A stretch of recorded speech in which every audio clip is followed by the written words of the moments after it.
welcome to Viking Stadium, Mancuso Field on the campus of Princeton High School.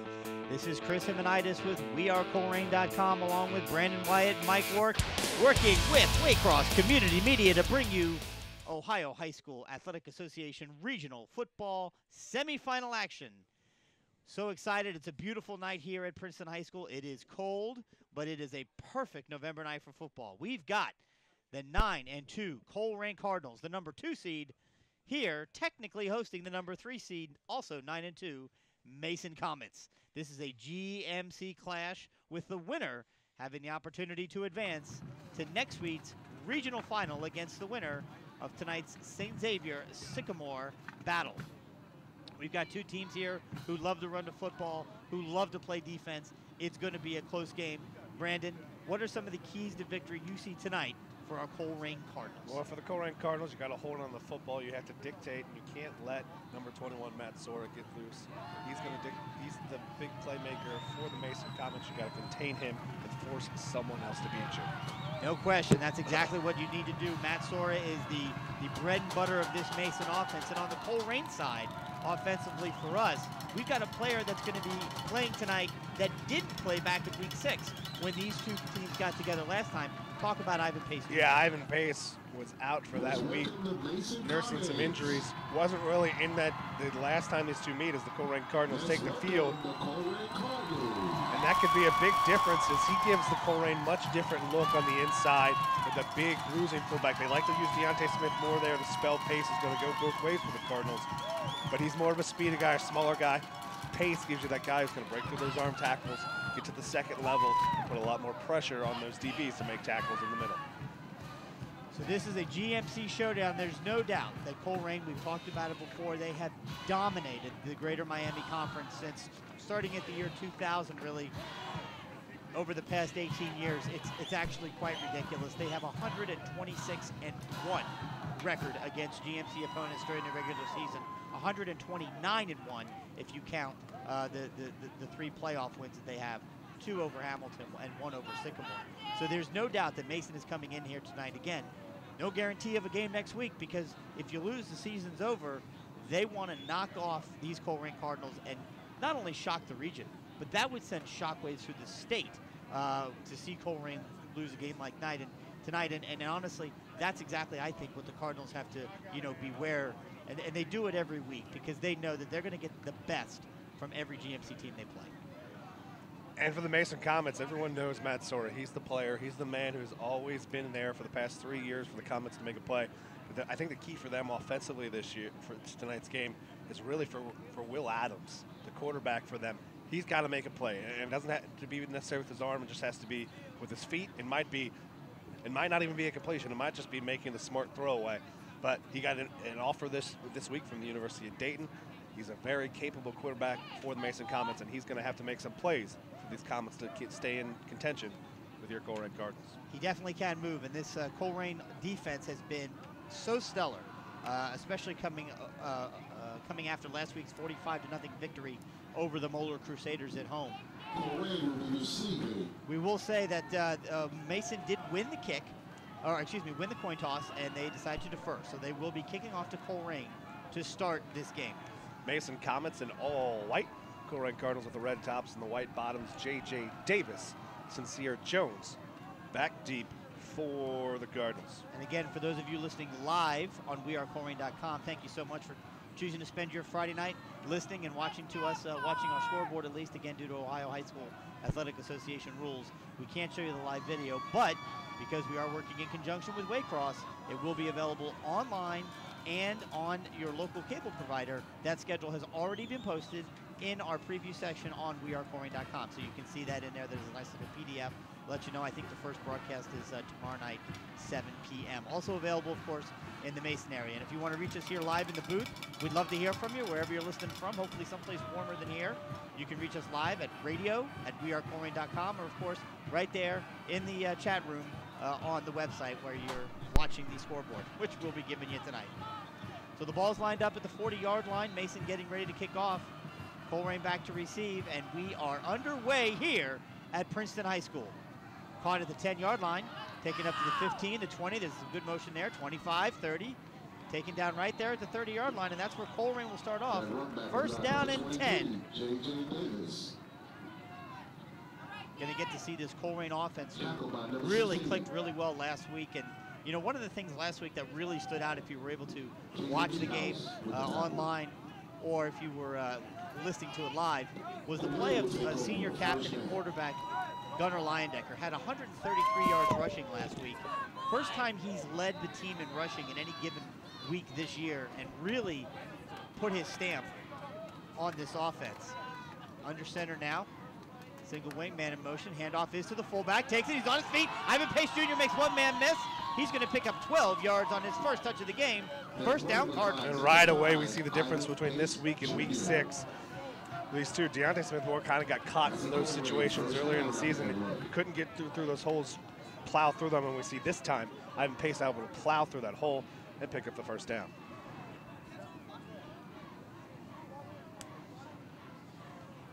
We'll go through this play, and then Brandon will run through the Colerain starting lineup here just for you in a second. There's a fake handoff to Ivan Pace. Gunnar Leyendecker pitches it. Going to get caught in the backfield is Sincere Jones. He's going to lose about 1 yard on the play. They're actually marking him maybe at the line of scrimmage, so maybe he did get back to the line of scrimmage, but well defended by Mason. Really just strung that play out. Sincere Jones couldn't get the edge. Starting for the Colerain Cardinals up front, TJ Canella, Jacob Davis, Ace Aaron Swender, Rusty Feth, and Nick Kroger. At tight end, Luke Ponce, and quarterback Gunnar Leyendecker, Javon Hicks, a wide receiver, Ivan Pace, Sincere Jones, and J.J. Davis in the backfield. Gunnar Leyendecker under center, J.J. Davis in motion. There's the handoff once again to Ivan Pace, and oh, he needed to break one tackle, number 52 on the tackle. Did pick up positive yards. He's going to pick up about 5 on the play. It'll be third down. And again, Pace breaks through that small hole, powers through, and then just a hand on his ankles brings him down. Of course, I don't have 52 on my roster for Mason. We had the same problem last time. He's not on the official, the roster we have. Chase Evans. Chase Evans, thank you. Mason's student broadcast team helping us out there. Chase Evans, number 52. So here we go. Cardinals got it. Gunnar takes it, fakes the handoff, keeps himself, runs around side. Late pitch out to Sincere Jones. He's got it. He's going to have enough for the first down. Takes it down the sideline into Mason territory. Right at about the 40-yard line, where it'll be another first down for the Colerain And Cardinals. lots of patience on that play all around for the Colerain Cardinals. Leyendecker pulls it out of the gut, patiently strings out the defender, and then pitches it late. And then Sincere Jones patiently works off of Josh Huber's block, works it, gets the angle, picks up the first down. He did that 3 or 4 times last week, where he was actually in the grips of a defender last week against Moeller and pitched it wide. Gunnar once again's got it under center, takes the ball, fakes the handoff, keeps himself, does a spin move, makes a man miss. Look at Gunnar Leyendecker. Still on his feet. Still on his feet. He's headed to the land of 6.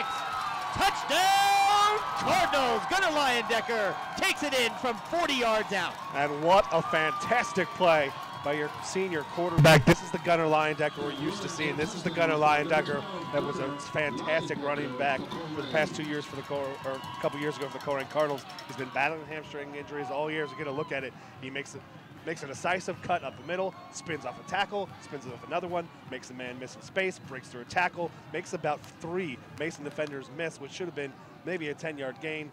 Is a long touchdown for 6 points. Ponting on the snap, Martini on the hold, Mangold with the kick. It's up,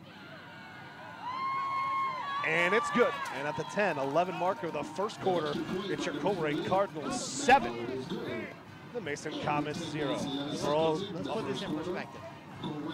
Mason has not allowed a point since September. We're a minute and 49 seconds into the game, and Colerain has 7 on the board. If that doesn't give you some indication of how well this offense is clicking right now, I don't know what does. And we've seen it, especially last week, as we get another look at this play live on Waycross. A spin move at the line of scrimmage, cut back against one receiver, breaks a tackle in the open field, and Leyendecker gets in front. Sincere Jones, Rusty Feth out in front, and Leyendecker just going to beat everyone else to the pylon for 6 points. And like you said, we saw it last week with Gunnar Leyendecker. It takes sometimes quarterbacks a while to get into rhythm. We saw like the shuffle of fullbacks all year, with people not shifting positions, some people getting hurt and having to keep that. They've really got the rhythm right now, and Leyendecker is making some fantastic decisions, really being patient with the ball, not forcing things, being willing to give up to the fullback. Maybe if it's just a give or go, iffy call, this time he takes it all himself for 6 points. You know, you mentioned something in there that we don't like to talk a lot about one because we don't know a lot about it. Even if we did, we wouldn't share. But you talked about injuries, right? And I heard one of the coaches, just overheard him earlier before the game as he was in the press box, talk about the fact that they feel as if they're as healthy now as they've been all year. And when you've got that kind of health on a team that doesn't have a whole lot of depth, that's really important. And we saw in the beginning of the year, it was like, what's wrong with the offense against LaSalle and against X? It was really Gunner was not 100% going into the early season as Chris Mango pops up the kickoff. And it is caught on the run at about the 20-yard line. Colerain up man takes him down. First tackler there. And I'll tell you what, number it's 21. It's a young man for the Colerain Cardinals. He's not a starter, but the young junior, Alonzo Kendricks, he is a special teams ace for the Colerain Cardinals. He had a big fumble recovery last week when Javon Hicks muffed a punt at the goal line, picked it up, saved the Cardinals from giving up a short field. Here he makes a good tackle in the open field. And again, we see Cardinals really on kickoffs wanting to pop it up in the air and force an easy tackle on the return rather than give up the big play. So first down for Mason, and there's a handoff to Matt Sora. He's going to take it out wide to the left. He's going to truck a Colerain Cardinal, but he's going to get taken down by number 1, Sincere Jones. And just a simple handoff off tackle to Matt Sora. He gets to the edge with Deshaun Pace and Sincere Jones are waiting for him, but that's what we're going to see from Matt Sora. He's not going to sit back and try to dance with you. He's going to go right at you, try to run through you, and he gives up an extra yard or two going through Sincere Jones. So 4-yard gain on first down play. There's a handoff once again to Sora, and he takes it right over the middle. And there's number 7, Luke Bolden, on the tackle. That run was by number 21, Matt Sora. We got a flag here away from the play. And again, we saw it there. Matt Sora delivers the blow, but Luke Bolden holds on and makes the tackle. We get a personal foul on the Colerain Cardinals away from the play. So it'll be a 15-yard penalty and an automatic first down for the Comets. You know, in the last game these two teams played, Mason kind of inexplicably lost the penalty yardage battle. And I'm recalling from here, I think they had 66 yards in penalties, and Colerain I think had around 30. So that's something that is going to be key in this game, obviously. You want to make sure that you're making good, smart decisions. Didn't see what happened there, but either way, Mason's going to have it first down and 10 at their own 47-yard line as a result of the penalty.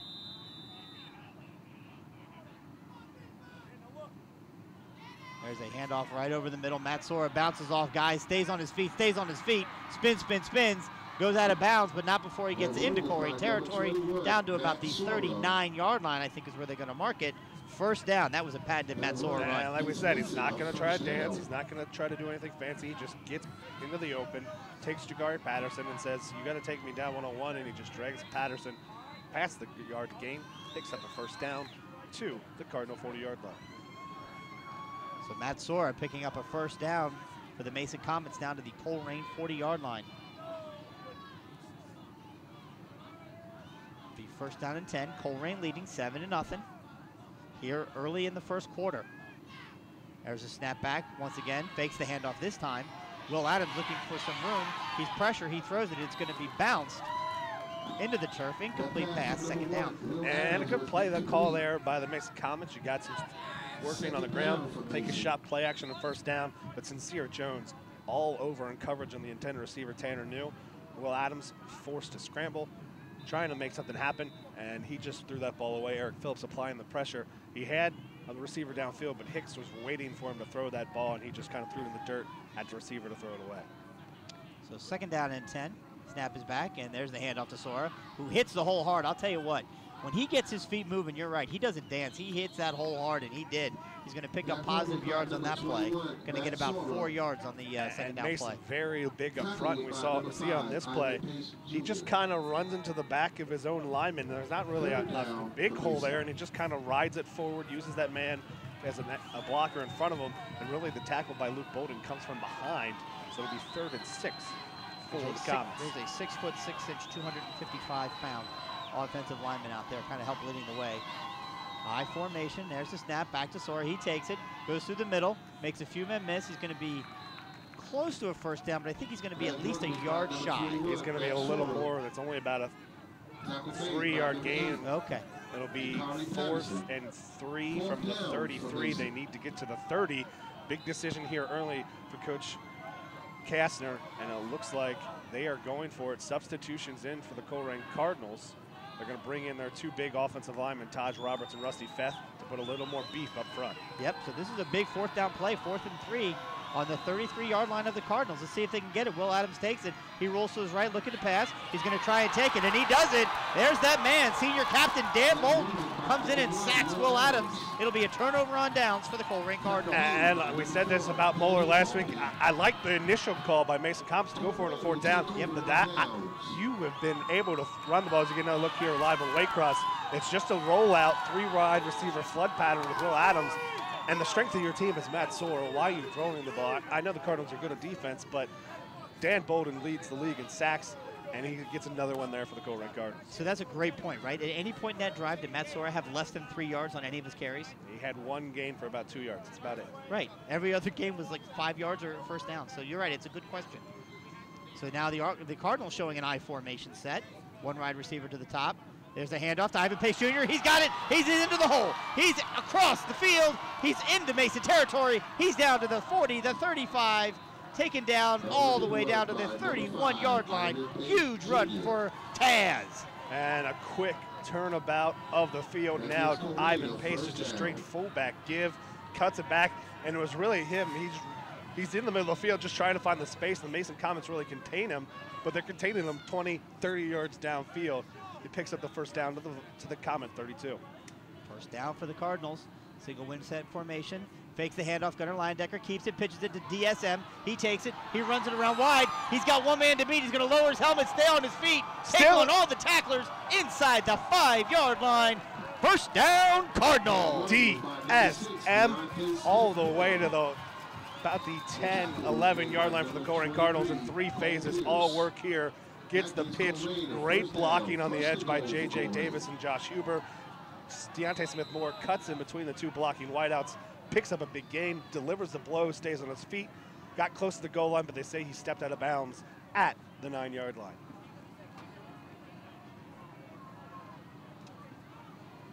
So first down and goal for the Cardinals at the 9-yard line. Already up 7-0. Looking to add some more points. There's Gunnar Leindecker, takes it inside the 5. It'll be second down and goal. Looked like a bit of miscommunication on that play, but still picked up 5 yards on the first down. Just a simple keeper there. And at the Colerain Cardinals, you're complaining that you got 5 yards, but it sets up just 5 yards on that play. Second and goal from the 4-yard line.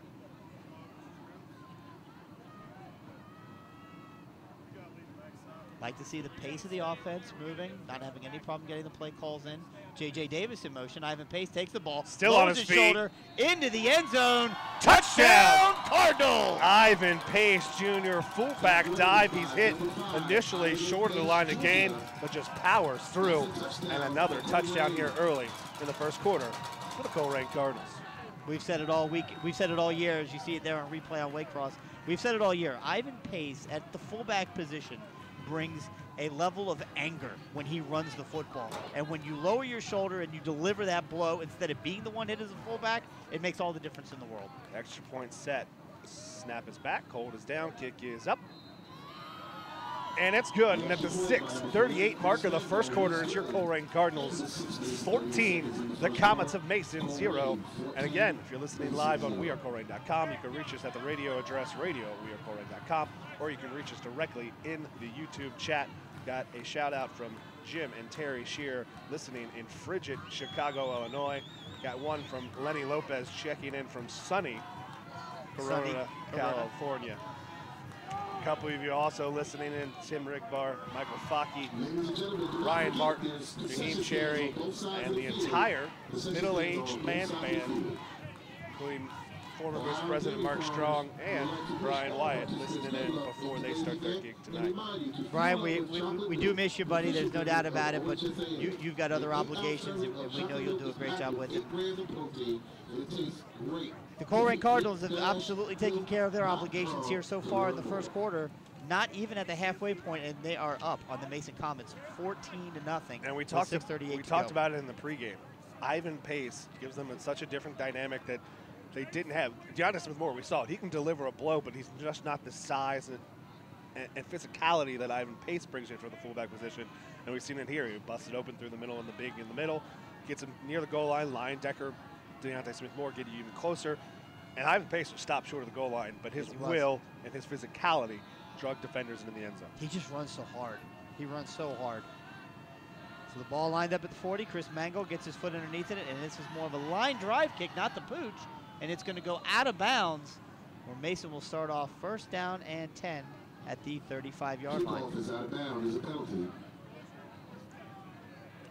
So by rule, that'll be a legal procedure on the Cardinals.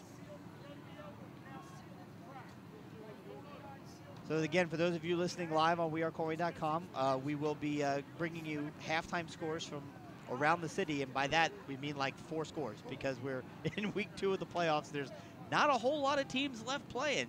If you're playing in week 12, then you've had a really good season. So we'll get those, and we'll have those for you at halftime. So we do have to that. We'll also have stats. There's one important game. The winner of this game plays the winner of Sycamore St. X. Yep. Sycamore struck first, but St. X has tied it up 7-7. So here we go. Will Adams takes the ball, hands it off to Sora. He hits the middle of the hole, and Dan Bolden wraps him up, and then he's hit again by Ivan Pace Jr., who helps clean it up. And I'm going to tell you this right now. Dan Bolden is playing this game like a man possessed. Yeah, and we've seen it the past couple weeks. We get another look live on Waycross. He just suplexes him here, and it's not out of dirty. Sora's still on his feet. He's a difficult man to bring down. With these past few weeks, Dan Bolden has turned it up to a different level. He had a fumble recovery, 2 interceptions, a touchdown, 13 tackles, and a sack last week against the Moeller Crusaders. That is what I call a smorgasbord of efficiency. Snap is back to Williams. He takes it. Will Adams, he rolls. He's trying to find a block. He does. He's going to pick up some yards, get it out past the 40, all the way up to the 42-yard line of Mason, where it'll be 3rd down and about 4 to go. And if Mason's going to get something going, they need Will Adams to do it, and he does it with his feet this time. Just a simple rollout. And at a certain point, the receivers aren't there. He just tucks it, cuts it up, picks up 7 yards, and makes it a 3rd and 3 for the Cardinals. Will Adams has got some speed. There's no doubt about it. He can move. He's a legit quarterback. He has an offer from the University of Dayton. Yep. So 3rd and 3. Snap is back. He takes it, rolls to his right, looks. Pass is incomplete. Intended for number 9 of the Mason Comets, but it was thrown behind him, and it'll be 4th down, and you have to believe at this point Mason will be punting the ball. And again, the rollout flood pattern, and Austin Coy was there open. Deshaun Pace a little late to close the good routes there to open up Croy, but Will Adams getting pressured, didn't get a good set of his feet, get his shoulders quite square. Errant throw, incomplete, 4th down. Mason lines up to punt. Javon Hicks going back to his 15-yard line for the first time tonight on a punt. We know the kind of dangerous player that the UC commit is for the Colerain Cardinals. And we're going to get a timeout for the Cardinal sideline. They weren't sure. Timeout is by Colerain. They weren't exactly sure what I think they wanted their setup to look there. So Sincere Jones kind of running onto the field late. That is correct, Chris. Sorry, trying to cover for you there. Brandon losing his voice a little bit there.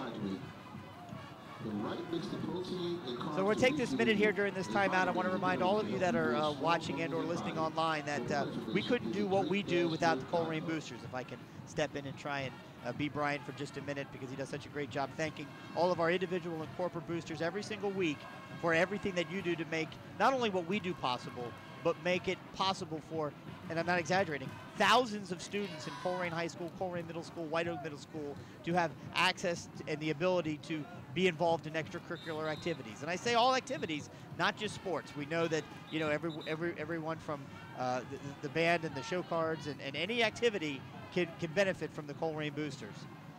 Think and give some sincere consideration to joining the Colerain boosters. And I'll tell you here very shortly how it is you could do that as Colerain gets ready to return the punt now. 2 men back, standing on their 25-yard line is Javon Hicks. 4th down and 3 at their own 42. Mason punting. Snap is back. Kick is up. It's a pretty good punt. Javon chases it backwards. It goes over his head and goes out of bounds right at about. They're marking that. Are they marking that ball at the 6-yard line? No, he's coming up. Out to the 11. Okay, good. They run to a spot and then walk up where it went out of bounds. There you go. So it'll be 1st down and 10 for the Colerain Cardinals on the 13-yard line. 13-yard line. Good call. Just an update of that other game. Sycamore hit a 56-yard touchdown pass. Was followed by a 55-yard touchdown run by St. X. You would think the opposite for those two schools. I would have thought that would have been a little bit of a defensive game tonight. I really would have. It's still early, 7-7. Wow. It is early. And you learn a lot. You know, teams make adjustments as the game goes on.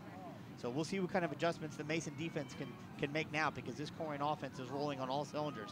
First down and 10 at their own 12-yard line. Gunnar Leyendecker takes the ball, rolls. Pitch, actually, it's a fumble. The ball's on the ground. It looks like Gunnar Leyendecker fell on top of it, but not a good situation as it's back to the 5-yard line. And this is kind of the playbook, opens up a little bit at the farther in the season.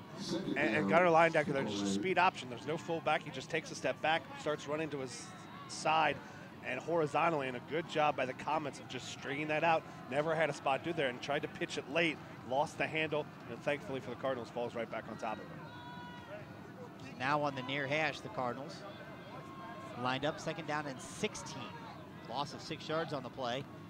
There's the handoff to Ivan Pace, and he's going to be tackled, I think, right at the line of scrimmage. Maybe a loss of another yard back at the 5-yard line. So Mason's defense here, 2 excellent plays back-to-back, really pressuring the Cardinals, and they've got an opportunity here to flip field position if they can get a 3 and out. It's a really big third down for the Comets defense. They got the Cardinals pinned deep. They've already given up 2 scores. Can't afford to let the Cardinals keep this momentum going.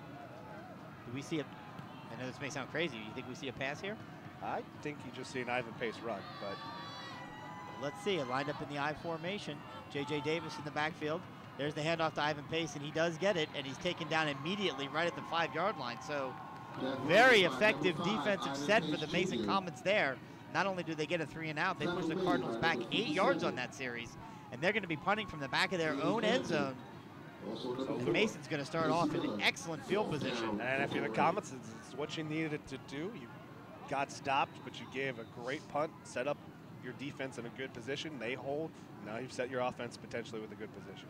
So we'll see the sophomore, Lawson Sandusky, gets the ball, rugby style, kicks, puts his foot underneath it. It's a good kick, bounces at the 35-yard line. But takes a bit of a Mason bounce, but that's where Mason will get it at the 35, first down and 10. Yeah, unfortunately, it was a good kick right in front of the returners for Mason, kind of where Colerain wants the punt to land. Unfortunately for the Cardinals, it takes this bounce immediately backwards, and it doesn't get that kind of roll that you want out of that rugby kick. So the Sora and the Comets will start out at the Colerain Cardinal 34-yard line.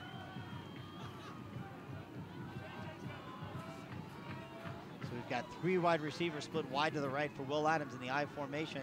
Takes the ball, hands off to Matt Sora. He's going to take it around to the right side, make 2 tacklers miss, but the Colerain defense is there to stand him up. But again, picks up a positive 4 yards on that first down play. Didn't quite get 4, but maybe a good 3? job.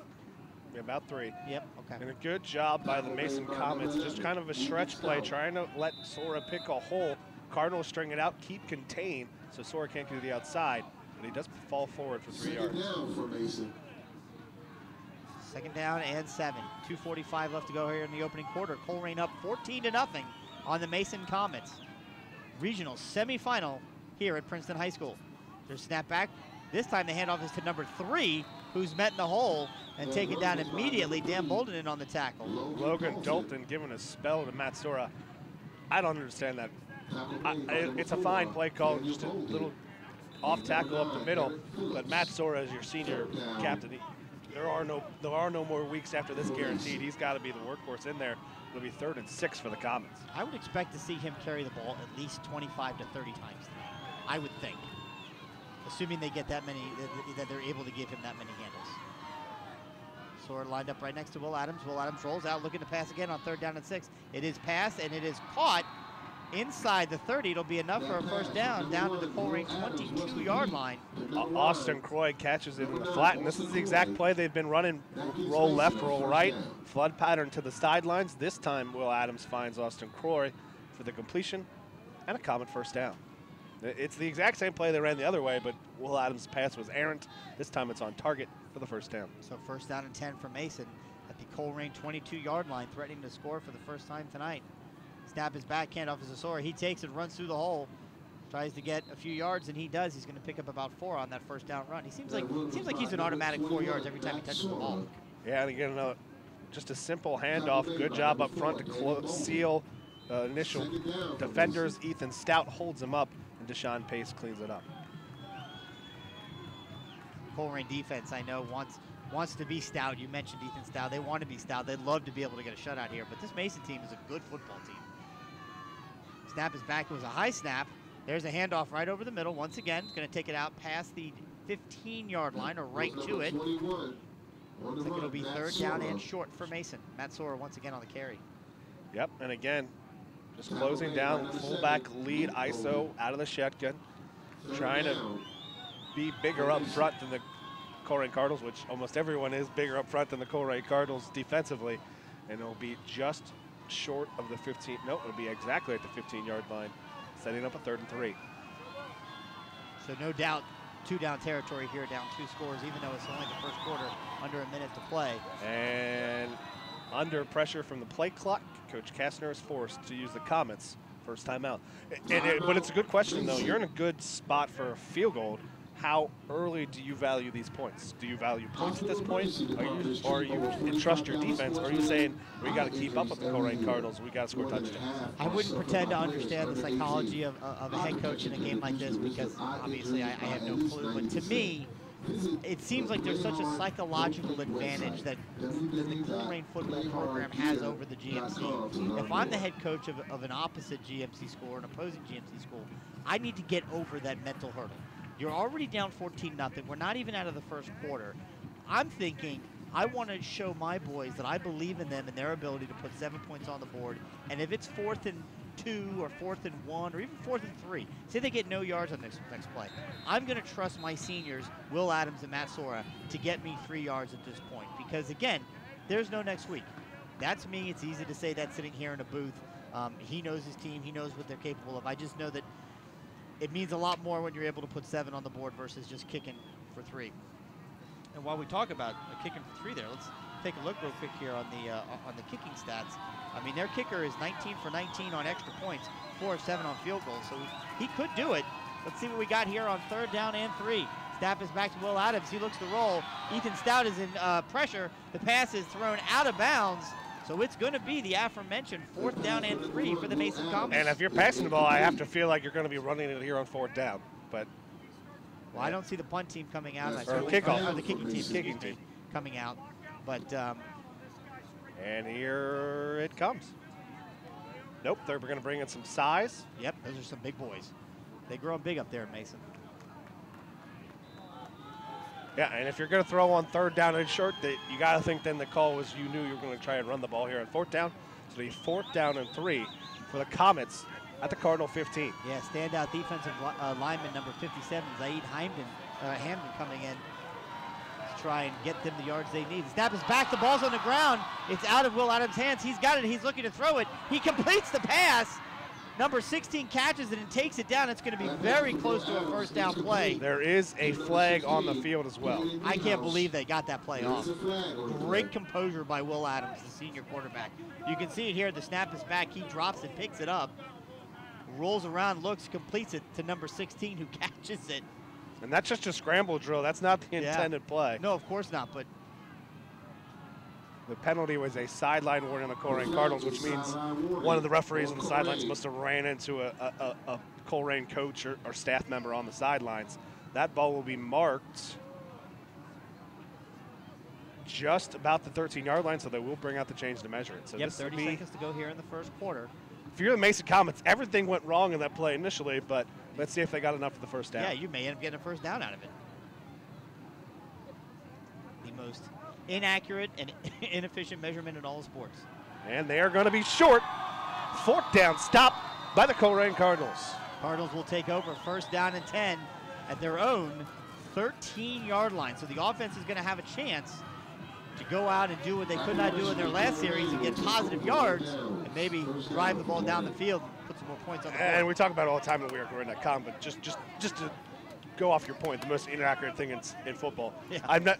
Get some lasers, get something, but you think about the measurements that they do in every level of football, not just high school, all the way up to the NFL. You have one official hand it to another who puts it somewhere in between his foot, and then you have an official grabs a certain point of the chain, then put it on a place of line, and this chain gets put. There's so many different variables that could change just a little bit, but the Cardinals take over. There's a little counter play. Ivan Pace takes the ball up the middle out to the 20-yard line. So it's going to be a 7-yard pickup on first down for the Cardinals. And he was a hand away from going 80-plus yards there. Just no one in the middle of the field. There's that man, number 57. And the Colerain Cardinals, the Mason Comets are jumping with that motion. They go against it this time. They run the option away from the motion. And Ivan Pace was a shoestring away from the 6 points there. Yep. That will be the last play of the first quarter as the Colerain Cardinals sprint to the opposite end of the field. Looks like a race between Gunnar Leyendecker and Ivan Pace Jr. At the end of one, it's Colerain 14, Mason 0. Let me take this opportunity again to kind of circle back on the boosters. For those of you who are longtime listeners or longtime followers of us, you know that we can't do what we do without the Colerain boosters. So there's a little widget or a little icon, if you will, in your upper right-hand screen in your YouTube video. It's a round widget with a little eye in it. If you click on that, a little box is going to pop open, and it's going to give you the opportunity to donate through YouTube, fee-free, no additional cost to you, and no additional cost to Colerain High School. YouTube does this as part of their reaching out to help raise monies for nonprofit organizations, of course, which the Colerain boosters are. You can click on that widget, and you can make a donation right now as we wait for the second quarter to kick off for the Colerain boosters. I encourage you to think about that. You don't have to do it right now. You got all game to do it. Click on that, $5, $10. We're grateful for anything you give. And those of you listening live at wearecolerain.com, again, reach us in the booth at radio@wearecolerain.com or directly in the YouTube chat to give a shout out to Michelle Denise, Marquise Willis, class of '98, Brian Wyatt, class of a really long time ago, and former Colerain Cardinal Waterboy coach, or son of coach, offensive line coach Cook, Kennedy Cook, breaking down film. He's now an grad assistant at Miami of Ohio, breaking down film right now for the Redhawks. There's a handoff up the middle to Ivan Pace Jr. He's met by a whole host of Mason tackles, but he's going to pick up positive yards on the play. Ivan Pace Jr.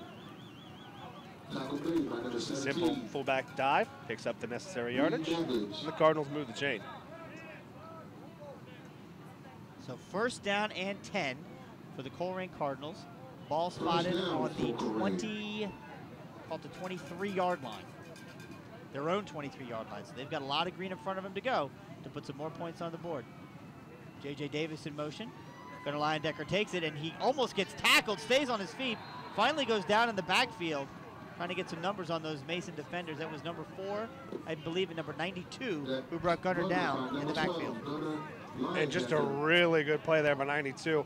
Gunnar Leyendecker had what he wanted. He had him some space in open field, but the defensive lineman gets a hand on him, gets his jersey, and just kind of spins him around, won't let go, and brings him down for no gain.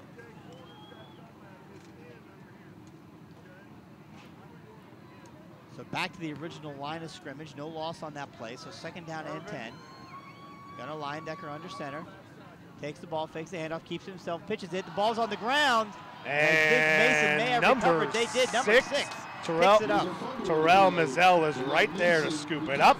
And the Cardinals have given the Comets another short field. They'll take over at the Cardinal 20-yard line. So these are 2 series in a row where the Colerain offense has not looked good. Some adjustments clearly being made on the Masons' defensive side of the ball, causing some real havoc here for this Colerain offense. And that's just, there was no bobble from the snap. It wasn't a bad pitch. It was just J.J. Davis gets hit in the hands and he just drops it. I know it's a cold night for the junior.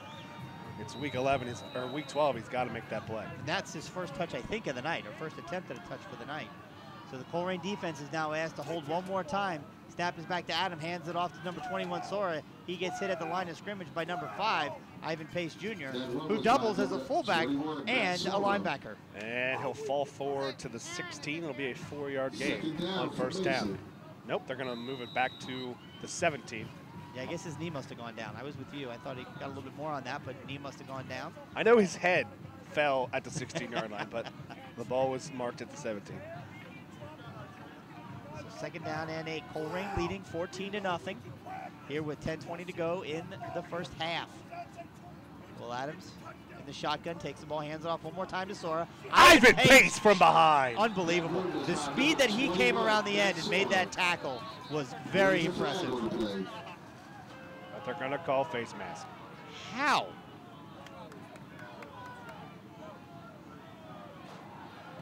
We just saw the replay there on Waycross. I apologize. I missed it. I didn't think You can't see it from the angle because we just see the backs of the two players, but they must have said when he tackles him from behind from his back, so he must have said his hand got a piece of the face mask as he brought him down. Can't really see it from the angle we have on Whitecross, but it'll give the Mason Comets first and goal to go from the 7-yard line. 8-yard line. 7-yard. Nope, he's decided the 8-yard line. So it's a 15-yard personal foul, half the distance to the goal. So it'll be first down and goal for the Mason Comets. And this is putting the defense just in a really bad spot. It's almost impossible to prevent any scoring at this point. But maybe a turnover here, maybe pushing the ball back a little bit further. See what they can do here. Snap is back, and once again, it's a handoff to Sora, and he runs right, tries to find some room. He's going to take it down inside the 5, all the way down to about the 2-yard line. And that's all Matt Sora in the play. You had a host of Cardinals there in the vicinity, close to make a tackle, but he does a good job, cuts back, falls forward for more positive yards, and he gets it all the way down to the 2.5-yard line. Cardinals have brought in their goal line package. Sincere Jones checks out, along with Tanner Real, the defense lineman. They bring in Rusty Feth and Taj Roberts. They'll go 4 across up front. Expecting the handoff to Sora, and that's exactly what they're going to get. He makes one cut, he drops his feet, looks to get in. I think he's going to be just short. And a really, really good tackle on the interior. I didn't see who got it. Deshaun Pace. Matt Sora made a nice jump cut in the hole. He was initially met near the backfield, made a nice jump cut to find the hole. And Deshaun Pace just doesn't let him. He thought he had 6 points, and then Deshaun Pace holds him off. Under center, Dan Bolden is in there, and I think he may have stopped him. They tried to do a quick snap. And the Cardinals got into the backfield before the ball got snapped almost. They saw the quick snap coming and just jumped into the backfield, and it'll be no gain on the play. So now it's 4th and goal. I gotta really question that play call. You need 1 yard, and you got Matt Sora in your backfield. You're trying. I don't question the play call, but the quick snap the Cardinals are ready for.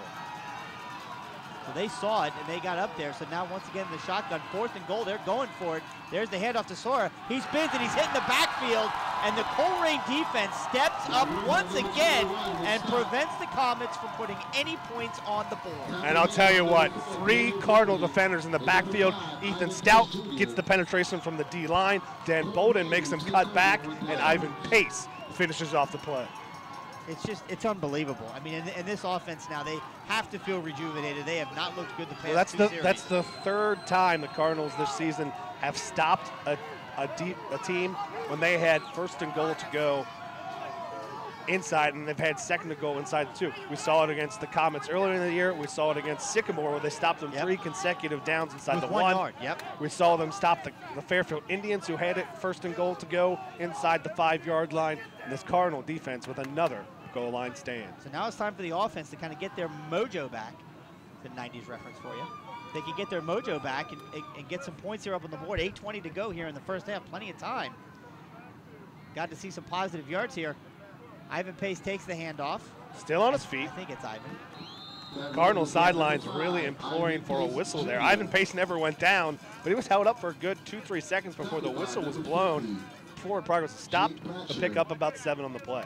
So really important coming out from basically the 1-yard line. Bring it out to about the 9, I think is where they've got it marked there. I think it was officially marked down at the 2.5-yard line. Oh, 2.5 was where they started? Oh, that's right. It was a sack. That's right. Or it was a tackle for loss. So there's the snap. Once again, good Mason defense.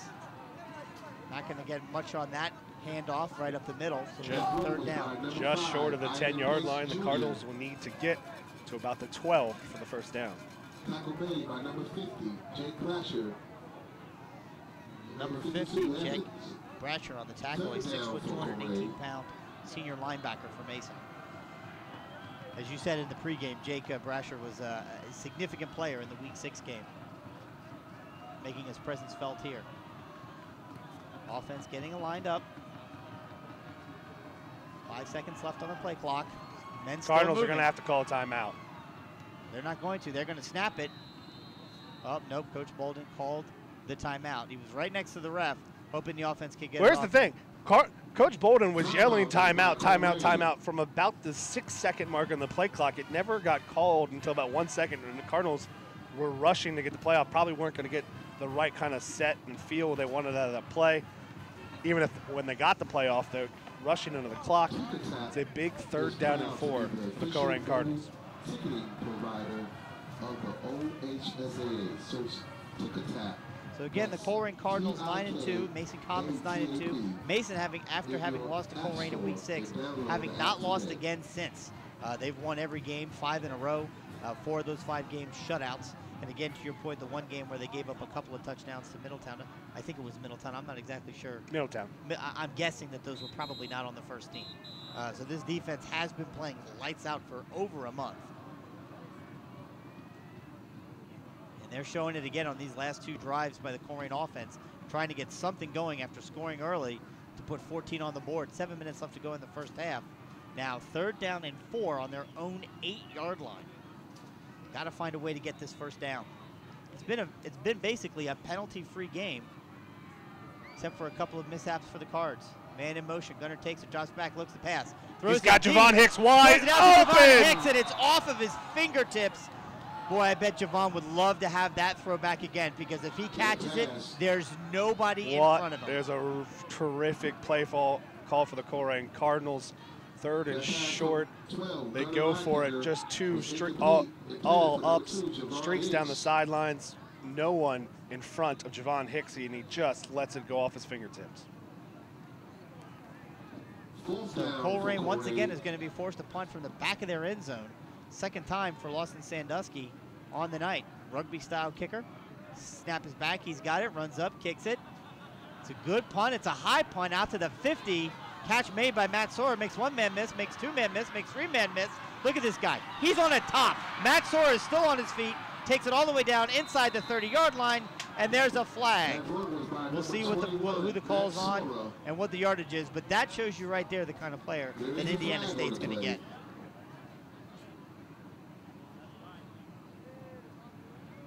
I'm guessing it's against Mason. I don't know. They're talking to the Colerain players. I don't know what there is to talk about. I don't know why you're, yeah. It's against Mason. You're just walking off the yardage. The referees have not indicated anything, but Luke Bolden has indicated it's a block of the back, which would have been unfortunate for the Comets, because that penalty flag is nowhere near where the play was at. No, it's all the way back up at the 35-yard line, which will take it back. Was that 10 yards? 10-yard penalty? There's a lot of conferencing going on between the referees right now. They're standing right in between the 25 and the 30. Here we go. Here comes the head referee. We'll get a call here and see what's going on. Now one of the other referees is talking with Tom. Yeah, they just want to get it exactly clear. Block in the back is declined. Holding on the Comets is accepted. So 2 penalties on the play against Mason. Only saw 1 flag. 2 flags on this play. Well, it's a cold night, so maybe the referee threw 1 flag and didn't want to throw his hat. Could be. Stay warm. Pure speculation, just making things up.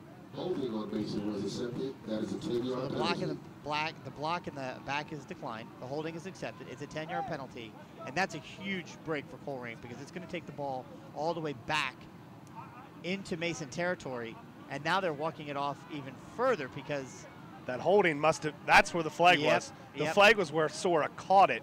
That's why they threw the flag. They accepted that penalty, because that would have been a 15-yard penalty from the spot of the foul.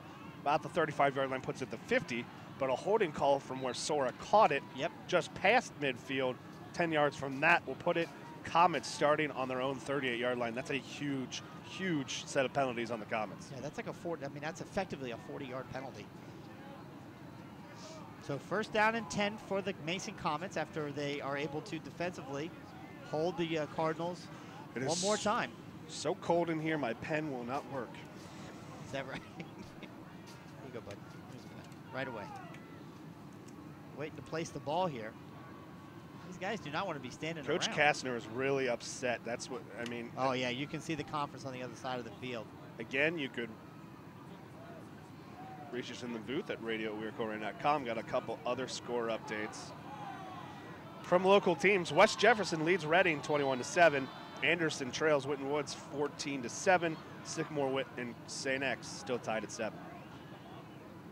Way to go, Aves. Love to see Sycamore putting up a fight against the defending Whitten Division Woods I is state now champions. up 21-7. Who's up 21-7? Whitten Woods. Okay. So here we go. Mason, 1st down and 10. Take the ball, fakes the handoff, does Will Adams. He tries get some movement on his own. Unfortunately, he kind of lost his feet, and he's going to be taken down for a 5-yard loss. Yeah, that was a really good play call that unfortunately for the Mason Comets, they don't have, that Colerain Cardinals has Ivan Pace. Yeah. Against most linebackers, that's a really good, you've been running Sora, run that little read option, pull it, and let the quarterback keep it. But Ivan Pace I will say this about Ivan. makes a great play. And I know he's both fullback and linebacker, and I'm not sure which he likes or better. But one thing I'd like to see him is do a little bit better job with his form tackling. That's the 3rd or 4th time I've seen him. He's a wrestler. He's a wrestler. I understand he's a wrestler, but he's tackling at the shoulders. And you got to lower those pads and get it down to the hips, take him out. There's a handoff. Not sure. That's not Sora that has the ball once again. That's number 3, Logan Dalton on the carry. Trying to give Sora a break. I think that was using Sora more as a misdirection there. Sora went one way, Dalton takes the handoff, kind of going the opposite direction, but the Cardinals up front gave no holes to go, and he just kind of ran into the back of his offensive line, and the rest of the Cardinals finished it off. So now it's 3rd down and 14. This Colerain defense, again, you just cannot speak enough about what it's meant to get Eric Phillips back healthy and the job they've done the past several opened so many weeks. things off. We got a dime package. Yep, 3 wide receivers split wide to the right. Will Adams drops back, looks to pass, got some time, throws it, and it is caught, I think, by number 5. He's going to pick up about 8-9 yards on the play. Going to be well short of a 1st down. And that's exactly what the Cardinals did. They're kind of sitting back, dime defense. They brought in Deontay Smith-Moore and J.J. Davis as extra DBs, dropped Ivan Pace in as a D lineman. Deontay and Dan Bolden as a D lineman to rush the quarterback. Deontay Smith-Moore playing middle linebacker, just playing kind of a spy in the middle. They let him catch it underneath and tackle him 6 yards short of the line to gain. Comets line up to punt. Would you say the line to gain? Yeah, the 1st down marker, line to gain. Cool. Snap is back. It is not a fake punt. It is up in the air. It's going to bounce at the 31-yard line, take a Colerain bounce, come back a little bit. We'll see where they mark it officially. And here comes another flag way away from the play. Yeah, and I don't know what they're going to do here. I don't know if they're going to get the initial contact or the retaliation. Because away from the play, Alondro Kendricks and number for the Cardinals and Jaden Kaufhold for the Comets were all tied up. And they kind of were wrestling away from the play, but the personal foul will be called against the Colerain Cardinals.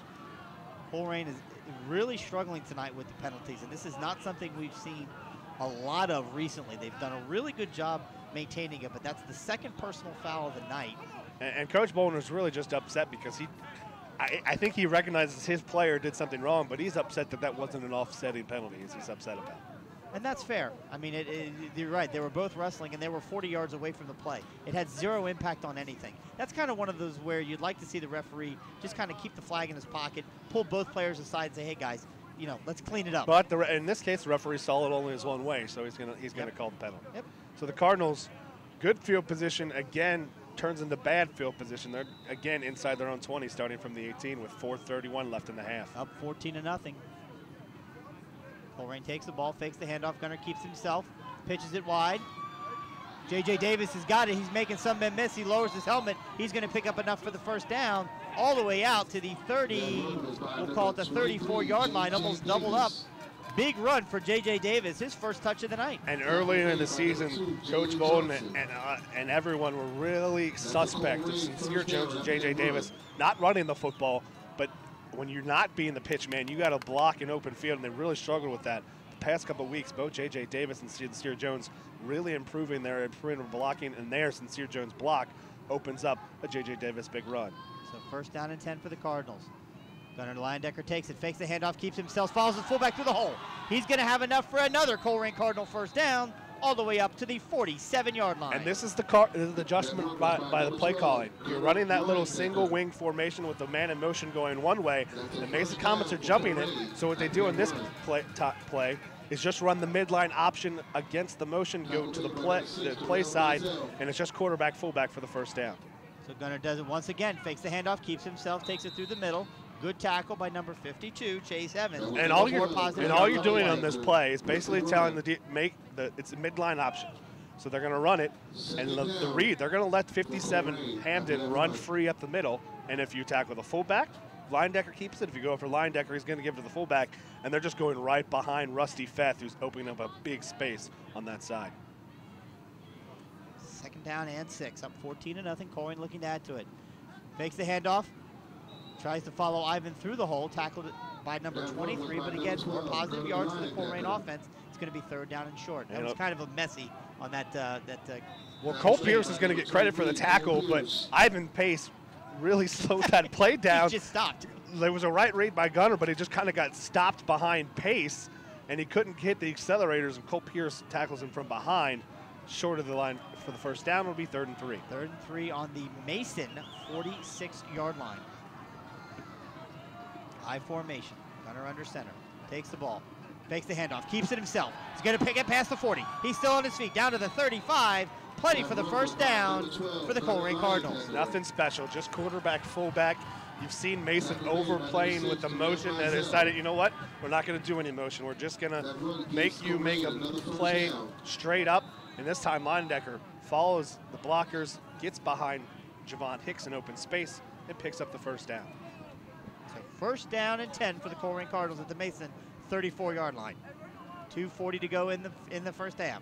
There's the handoff to Ivan Pace now right up the middle. Good pursuit by the Mason defense, but Ivan once again picks up 2 more yards. And that's a good job up the middle there by Chase Evans from the backside. He really didn't allow the cut back there. Kind of stuck it there. And Pace really didn't have the room. He wanted to kind of bend that back against the flow of the Mason defense, but good job by Chase Evans to really get off that backside block and not allow the open space for the Cardinal offense. Yeah, kudos to the Mason defense. They've really done a great job. There's the drops back to pass, does Gunner Linedecker, and he's got Javon Hicks, and he hits him in motion inside the 10-yard line. It'll be 1st down and goal for the Colerain Cardinals. There is a flag on the field. They went to number 2, Javon Hicks. There is a flag on the play. The call is going to be a legal man downfield on the Colerain Cardinals. So that long pass reception is negated. 5-yard penalty. It'll remain 2nd down. So we can't really tell from up here and without verbiage from the referee if that was more of a, one of the wide receivers covered up another receiver and made him ineligible, or if one of the offensive linemen thought it was a run play and got downfield. Either way, it's a 5-yard penalty. It'll be 2nd down and 13 for the Cardinals at the Comet 37. How long before we see the ubiquitous chop block? I think that's all these referees haven't pulled out yet. I formation, hand off to Ivan Pace Jr., and he's got it, and he's into the open, and gentlemen, he is gone! Touchdown, Cardinals! Ivan Pace Jr., 2nd and 13, just goes 37 yards all by himself. Touchdown for the Colerain Cardinals. Again, another look here live, or another look here on Waycross Community Television. And again, if you got so many men up in the box, you got everyone pressed up. Ivan Pacey gets through that first wave. There's not a second wave there. Open field. This time, though, it's not midline. They bring the running back into the play, which draws the safety to the sidelines, opens up the middle of the field, and Ivan Pace goes untouched, 37 yards for 6 points. Chris Mangold on to attempt his 3rd extra point of the night. It's going to be not good, but there's a flag. There's a flag on the play. This one's going to be against Mason. I think Offsides. Offsides on the defense. Now, I'm not sure if the ruling can be, they're going to decline it. In high school, you can't, like the NFL, apply that onto the kickoff, so they'll just decline it and kick it again. You have a cadence you don't want to mess up. Penalty was declined. So still waiting on this extra point attempt. Colerain. Snap is back, hold is down, kick is up, and kick is good. And with 1:33 remaining in the first half, it's your Colerain Cardinals 21. The Comets of Mason 0. And that's a huge play for the Colerain Cardinals. That whole real second quarter was really the Mason Comets quarter. They dominated field position. Absolutely. They dominated defensively. Yep. And they were really controlling that second quarter. And even after they got stopped 4th and goal, they got a fumble, got the turnover, short field. But that short field is ruined by a penalty. They get set back. Colerain Cardinals had good field position, but it's ruined by their own penalty. But then they drive 82 yards in just under 4 minutes, score right before the half. and it's really all Cardinals right now. And the final scoring touch there, that 37-yard run, I think it was 37 by Ivan Pace, that was right up the gut, right in your defense's face kind of run, and that's what you'd like to see to kind of deliver that. And you got to think that's the one where they've been pounding, and it just finally broke. Milo Ward down that Mason front. So 1 minute and 33 seconds left here in the opening half. And again, as a reminder to all those of you watching and listening live on wearecolerain.com, we'll take a break during halftime, and we'll come back with about 5 minutes to go in halftime. We'll have stats, and we'll try and get updated scores from those games, not only just in the local Cincinnati area here, but also implications from games in other Division I regions across the state. So there's a little pooch kick. Caught by number 14, makes one man miss. No, he doesn't. I thought he was going to get out of that tackle. He didn't. Taken down at the 31-yard line. So once again, a kind of a popular kickoff method that Colerain's been doing a lot recently. Just pooching that ball up to a spot in the hopes of giving the special teams a chance to get down there and secure field position. Yeah, just popped it up to the 30-yard line at an angle. Jaden Caulfield there, a Kaufhold catched it from the comments. But we've seen the Cardinals do that a couple times this year. 2 times this year, they've recovered it with that kick. Just trying to find an open spot and maybe get a bounce, but really limit the return for the opposing offense. Adams lines up, takes the snap, is going to hand it off to Sora. He is met in the backfield by Dan Bolden, still on his feet. But with Dan Bolden around his ankles, Sora can't go any farther, but he will fall forward for 3 yards. And a really good play by Sora. Bolden had him in the backfield, but Sora, good balance, rolling off of that, and just kind of falls a body length forward. It'll be just over a minute to play, and the Comets in no hurry with 2 timeouts, and I'm really surprised they're not quickening the pace. Yeah, it's a little surprising. Shout out to all of you in the live chat. Love to see the conversation back and forth. Keep the conversation coming between yourselves, and of course, reach out to us as well if you'd like. There's a handoff to Sora right up the middle, and he's found a hole. He's made a bunch of people miss. He's going to pick up a first down, get into Colerain territory, all the way down to the 47-yard line, and that was all the offensive line of Mason really opening up that hole, and Matt Sora taking advantage. Yeah, the Cardinals are playing a little back because they don't want to give up a big play, and they're not really expecting. They're willing to kind of give up a short, maybe a 5-6 yard run, but Sora gets through that second level, and Jakarta Patterson makes a touchdown-saving tackle. First down, Comets, but still running clock, and there's no real hurry for the Comets. Snap is back. Will Adams fakes the handoff, keeps it himself, tosses it, and it is picked off off the hands of the intended receiver. And number 1, Sincere Jones, takes it back into Princeton territory, and he's tackled by none other than Matt Sora. First turnover for the night for the Colerain Cardinals. Colerain Cardinals will have 1 timeout, 22 seconds to try to matriculate the ball 46 yards toward the line of game. Eric Phillips, all sorts of pressure, forces an errant pass by Will Adams, trying again for Tanner New. It's off of his hands, right into the hands of Sincere Jones. And again, Matt Sora, Mr. Everything for the Mason Comets. Making tackles, breaking tackles, he can do it all. I'm surprised he doesn't kick. He's a special football player. Yes, he is. The Comets are sorely going to miss him when his time is through. Yep. So 22 seconds left, 1 timeout. You got to think, well, Mason Comets are double-teaming Javon Hicks on this play. That's not a surprise. I mean, they got to believe if they're going to throw the ball, that's what they're going to do. Gunner drops back, looks to pass. He's got pretty good protection. He rolls. He's going to throw it, and it is incomplete. Intended for Javon Hicks, but thrown kind of low and into the ground, so no play there. 8 seconds come off the clock, 14 seconds remain in the first quarter. And the Cardinals, you don't necessarily need a touchdown here. You have a timeout, maybe work the middle of the field, set yourself up at the 30, 35-yard line, try for a long field goal. And you absolutely can do that with Chris Mangold. There's no doubt about it. So a little bit of confusion offensively. J.J. Davis off the field. Sincere Jones lines up. Snap is back. Gunner drops back. Looks to pass.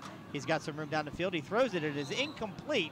Intended once again for Javon Hicks on a crossing pattern. 8 seconds remaining here in the second quarter. Yeah, and again, Comets double teaming Hicks, and if you're playing a zone, that play works well. What the Cardinals were trying to do, they ran Josh Huber and Sincere Jones in that trips package. They just ran them on verticals, try to clear out space. Javon Hicks coming out underneath, runs an out at about the 30-yard line, but again, the double team doesn't really allow that play to be open. So punting out, Ivan Pace comes in, J.J. Davis comes in. Huber out. Cardinals are going to have to hurry to get this play out. Yep, 6 seconds. Here comes Sincere Jones. He's staying in the game. They're just going to take the penalty. Nope, they're going to call a timeout. I guess with 8 seconds, Colerain. you can't. I take the penalty there. That timeout is valuable in the middle of the field, but. Well, I think I think Coach Bolton is trying to find that home run shot. To your point, I agree with you. I try and work the ball, you know, on slipping a tight end out or something in the middle of the field, and then calling timeout immediately and giving Chris Mangles a chance to kick. Now, with no timeout, you have to go to the end zone. Or somewhere close to the end zone and try to make some plays in the open field. Right. Either way, even if they don't score, to go into halftime up 21-0 on Mason is exactly where they want to be. And I'll tell you, they're lucky to be there given the penalty situation and given how well the Mason defense rebounded there. And to your point, Brandon, really owned the second quarter. The Colerain offense was really short field after short field, but the Comets could not cash in at all. And that's got to be frustrating, right? That's got to be a little bit demoralizing for the Comets to have those many opportunities and not be able to cash in and get any points on the board. So now we've got, once again, the I formation, 8 seconds. So either the Cardinals are just going to be content to run the ball. They're going to do something tricky here. They're going to hand the ball off to Ivan Pace. And he's going to fall down, and that is going to be the final play. I'll tell you what, the Cardinals of the first half. Cardinals with a fantastic finish to the half after a fantastic start. And after one half of play here at Princeton High School, it's the Colerain Cardinals 21, the Comets of Mason 0.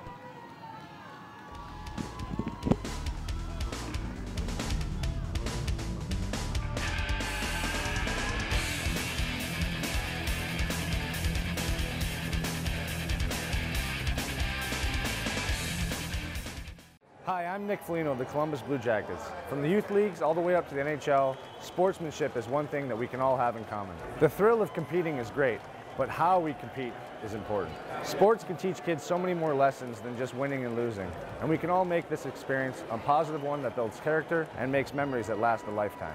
In the stands and on the ice, we can all do our part to make this a great event. Together, let's all respect the game. This message brought to you by the Ohio High School Athletic Association. There's just one place where students are students first, and athletics are played with purpose and perspective. There's just one place where a team is more than a group of individual agendas. It's a catalyst for demonstrating the potential of the collaborative spirit.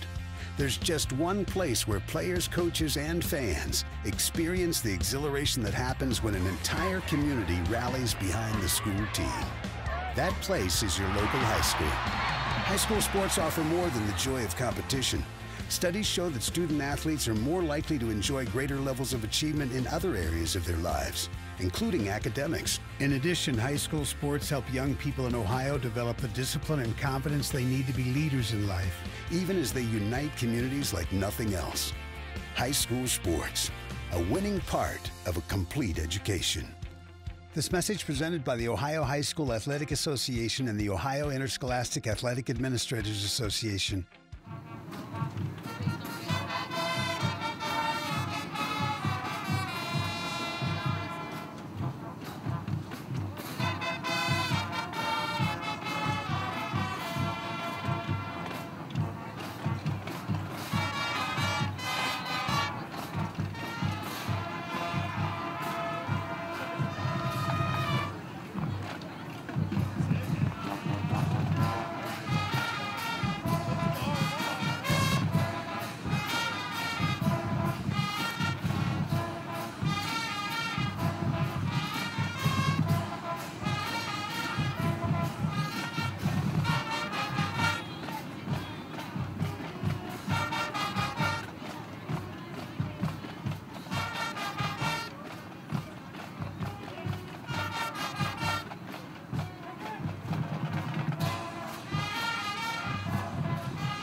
If I play sports for my school, I will have more confidence. I will get better grades. I will learn how to show good sportsmanship. I will be more physically fit. I will learn how to handle wins and losses in sports and in life. I will have more school spirit. I'll learn how to work together. I will learn to set goals and work to reach them. I'll make good decisions off the field. If I play sports for my school. If I play sports for my school. If I play sports for my school. I will learn how to be a leader.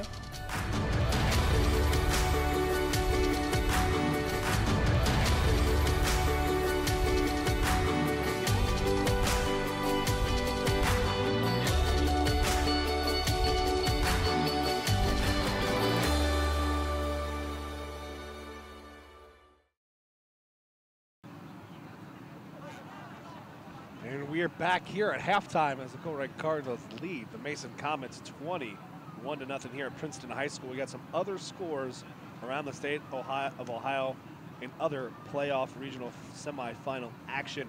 The winner of this game tonight will play the winner of Sycamore St. Xavier. The St. Xavier Bombers lead the Sycamore Aviators 14-7 in a very close matchup between those two teams. Interesting stat from that game. The throwing team, St. X, has more rushing yards than the running team, Sycamore. The running team, Sycamore, has more passing yards than the throwing team, St. X. It's the playoffs, man. Crazy things happen.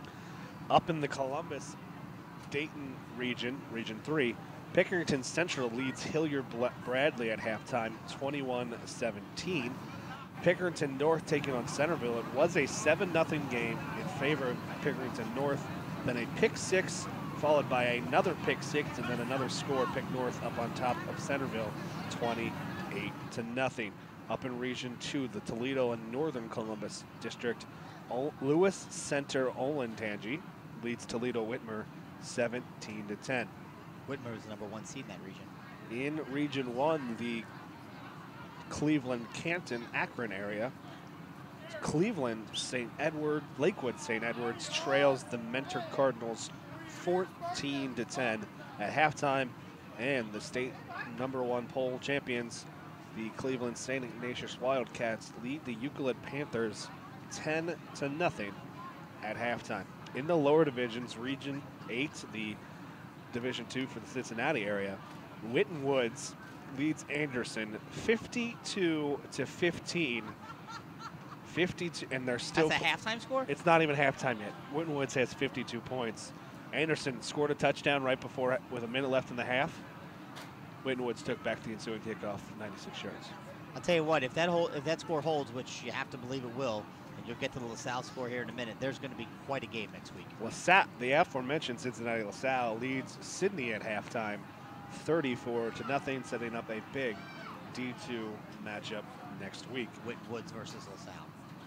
Elsewhere in the Cincinnati region in the lower divisions, in Division 5, CHCA leads Middletown Madison 13-7, and West Jefferson leads Reading 21-7. Those are your halftime scores from around the area and up north in Division 1. Your first half stats for the Mason Comets and Colerain Cardinals here at Viking Stadium. Scores 21-0 in favor of the Cardinals. Cardinals have 10 first downs to the Comets 5. Comets have 66 yards rushing on 22 attempts. Cardinals 231 yards, 26 attempts, just 18 yards passing for the Comets on 3 of 7 passing. No passing yards for the Colerain Cardinals. Total offense, 29 plays for the Comets for 84 yards, 29 plays for the Colerain Cardinals for 231 yards. I think the Cardinals have a higher average. Indeed they do. Neither team has recovered a fumble. 1 punt return for 23 yards for the Mason Comets. 2 kickoff returns for 14 yards. 1 kickoff return for the Colerain Cardinals for 20. 1 interception by the Colerain Cardinals, which they returned 22 yards. 2 punts for the Comets, averaging 36 yards each. 2 punts for the Cardinals, averaging 35.5 yards a kick. 1 fumble for the Colerain Cardinals, which One fumble lost. 1 fumble lost, which they recovered. No, they did not recover. Yeah, 1 fumble right. lost. 1 fumble lost. That was it there. Somehow the stats have 1 fumble lost, but no fumble returns for either team. But either way. penalty yardage, 1 penalty on Mason Commons for 10 yards, but that was a very big penalty on the punt return that really flipped the field position for them. 4 penalties on the Colerain Cardinals for 44 yards. Time of possession, the Mason Commons 12 minutes and 17 seconds. The Colerain Cardinals 11 minutes and 43 seconds, so very even on time of possession. Your individual leaders, Matt Sora for the Mason Commons has 66 yards on 16 attempts with a long of 20. He's averaging 4 yards a carry. Logan Dalton, Will Adams, both are averaging less than a yard per carry. For the Colerain Cardinals, Ivan Pace Jr. with 13 carries for 111 yards and 2 touchdowns. That long run of 37 yards, he's averaging 8.5 yards a carry. Gunnar Leyendecker, not to be outdone, 8 attempts, 71 yards, 1 long 40-yard touchdown. He has 8.9 yards a carry for the Colerain Cardinals. Deontay Smith-Moore, 1 carry, 23 yards. J.J. Davis, 2 carries, 13 yards, a long of 17.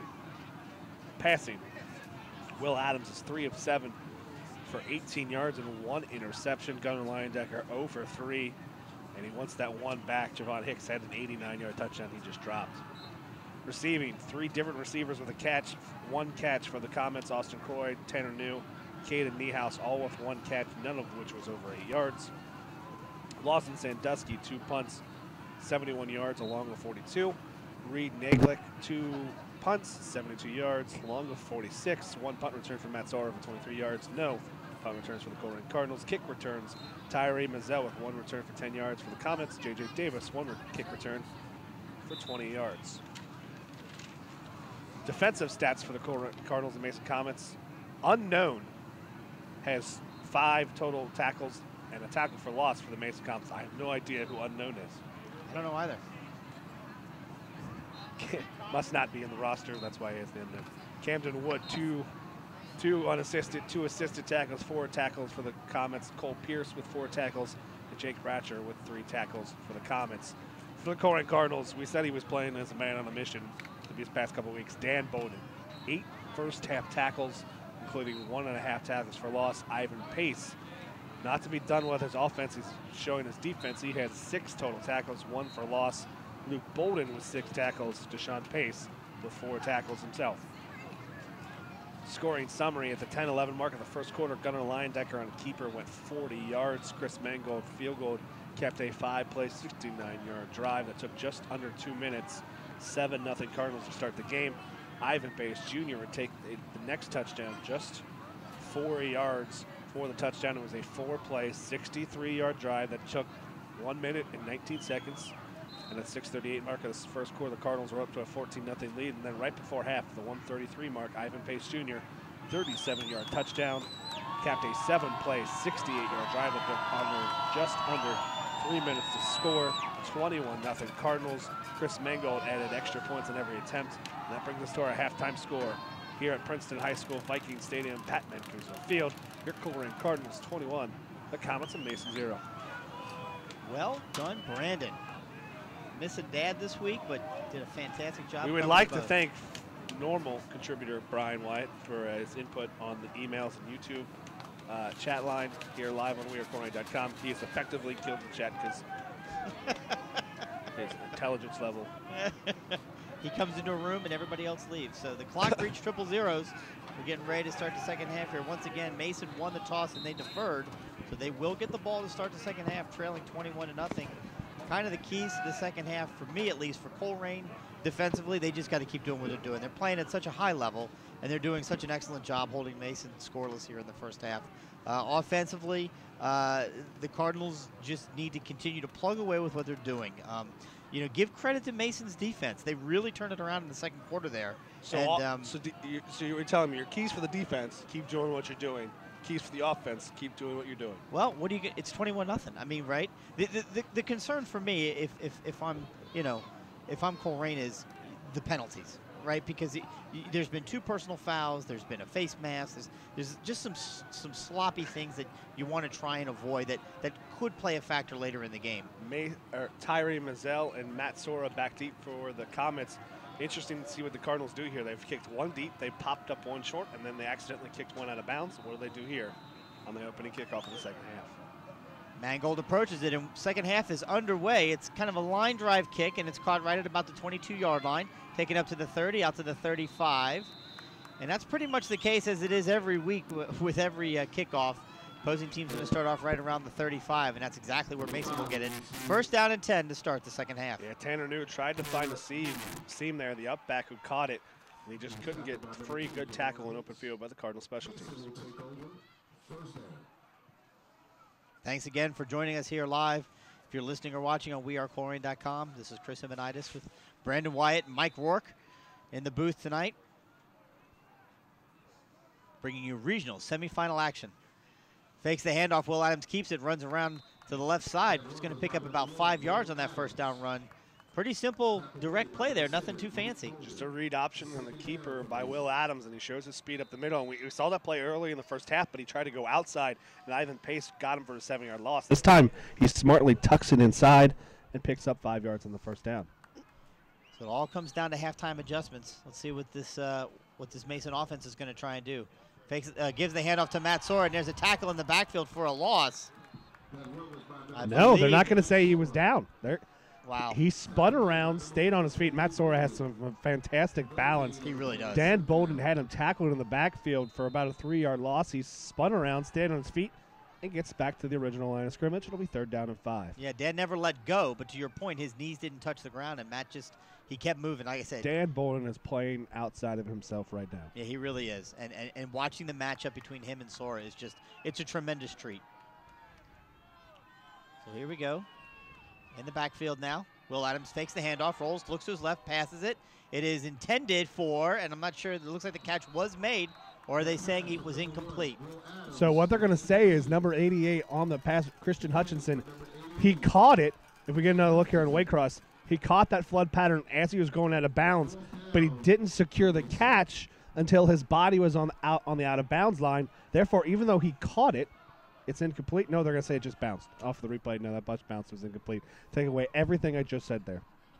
The ball just hit the ground. I wasn't really listening because I was watching Kastner lose his mind over there. As well he should. He's trying to stand up first player. They're working hard. They're down 3 scores, but if the ball bounced the play off on the opposite side of that. I thought he caught it. That's why I thought that was. I thought he did too. That's why I thought the call was, but they're going to call that it hit the floor first. And incomplete. It did. On the replay, you saw it. So 4th down now. Mason forced to punt. Snap is back. Punt is off. It's a good punt. Javon Hicks, it's kicked away from him. He's going to stay away from it. It takes a Mason bounce inside the 20, and it's going to be down right at about the 15-yard line. And that's where Colerain will take over. Their offense, for the first time this half, will get the ball up 3 scores, 21-0. And Coach Kastner could be upset trying to defend his player.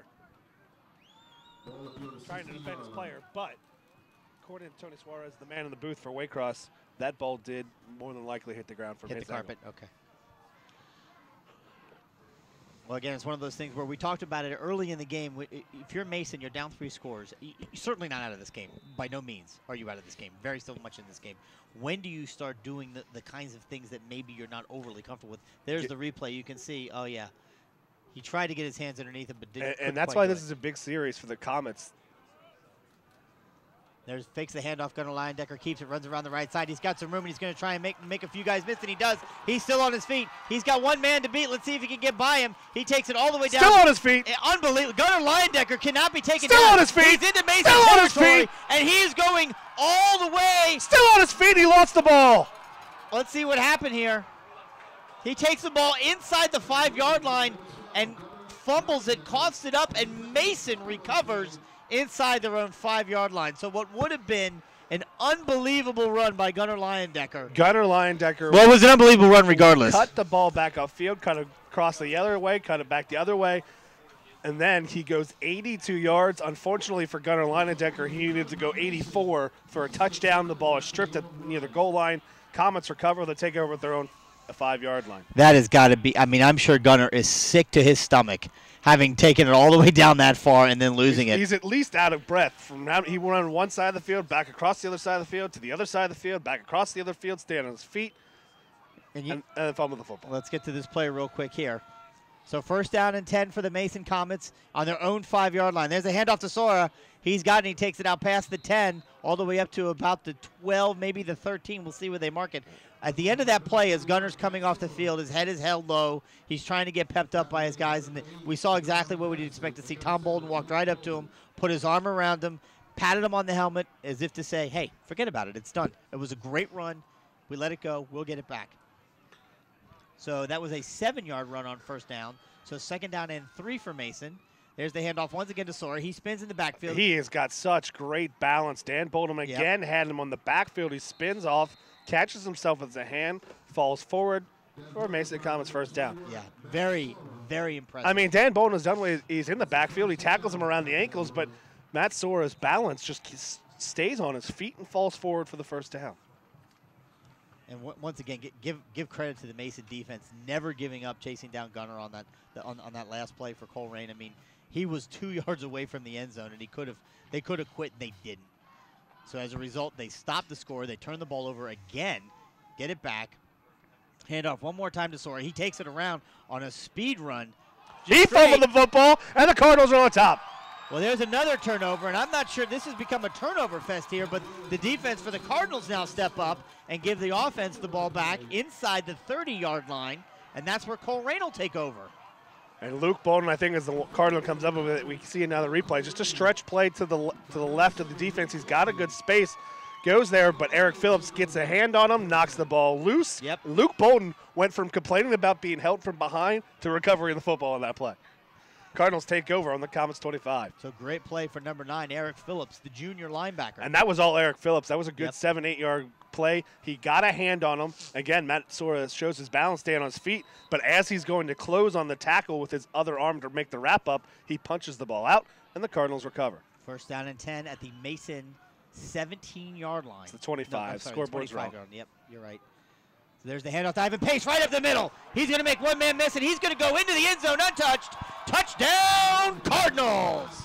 Ivan Pace Jr. And what a backbreaker that is for the Mason Comets. You get the big turnover, stopped a big play, but you give up the ball right back to the Cardinals, and they strike on the first play back. You know, it's interesting. When you watch Ivan run, and again, we talked about how angry he runs. You can see the replay here on Waycross.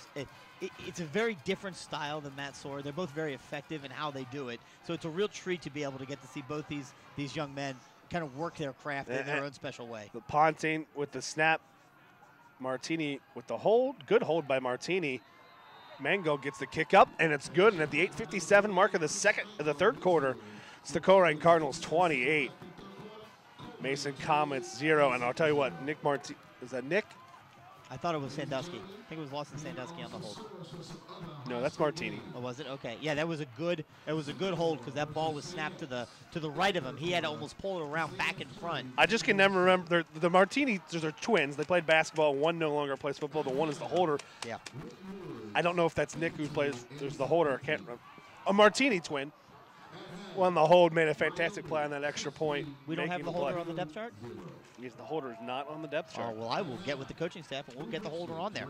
Yeah, I mean, he might be, honestly, maybe the most pivotal guy in the entire thing. Let's not exaggerate. But I know. They're all important. But to your point, you talk about Ivan Pace versus Sora.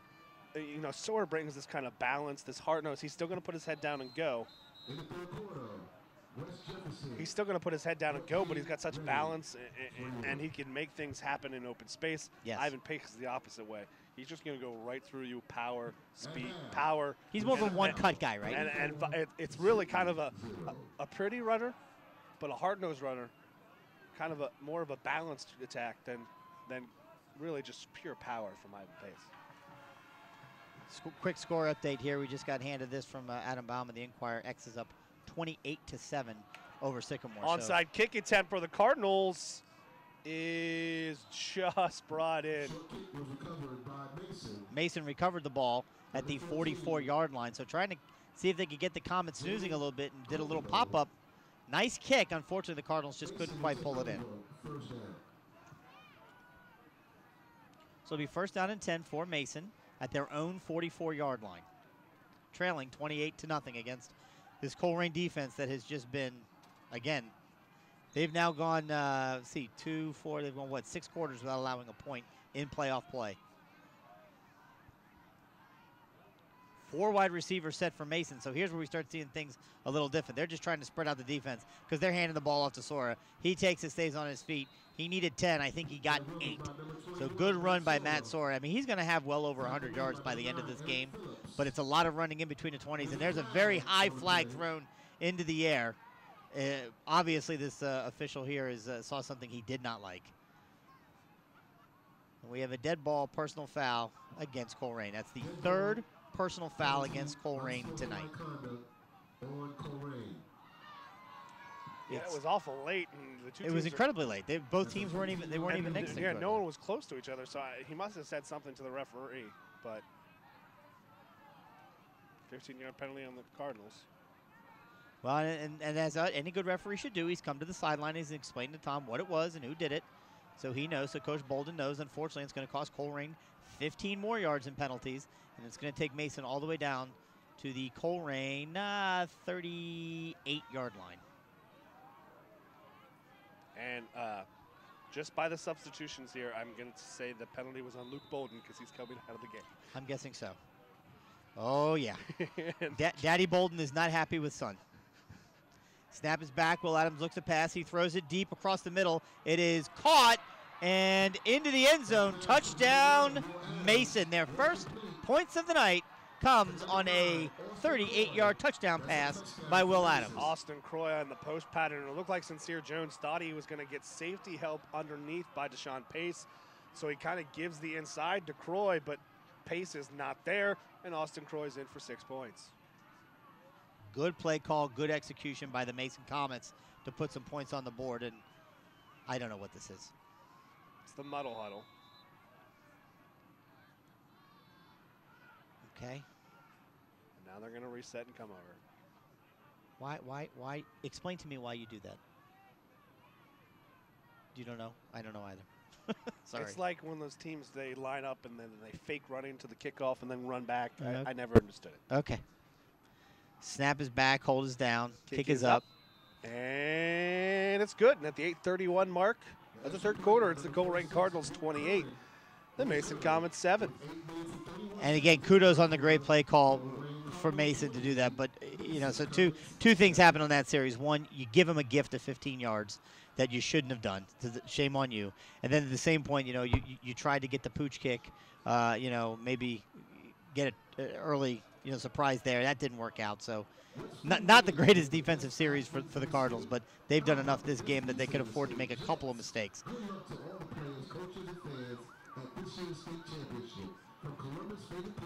I'll tell you one thing. Luke Bolden is not going to have a nice time at home after that play. He's the son of the head coach, Con Bolden, and he made the dumb penalty there, and he definitely got an earful when he came to the sidelines. Will probably get an earful tonight when they both get home. Yeah, I'm sure. And that's it's. I imagine it's very tough being the son of a head coach. I mean, you probably get a little bit more pressure on you at home than what any other kid gets. So and it's not just like a put down. It's just, you know, you got to be smarter. You're leading 28-0. There's no need to do anything. Whatever he did, maybe it was something he said. Who knows? But Luke's a fiery guy. Can't imagine where he gets it from. But he's a fiery guy, and he said or did something dumb. And when you're up 4 scores, there's just no need for that. You got to be smarter. He's a junior. He'll learn.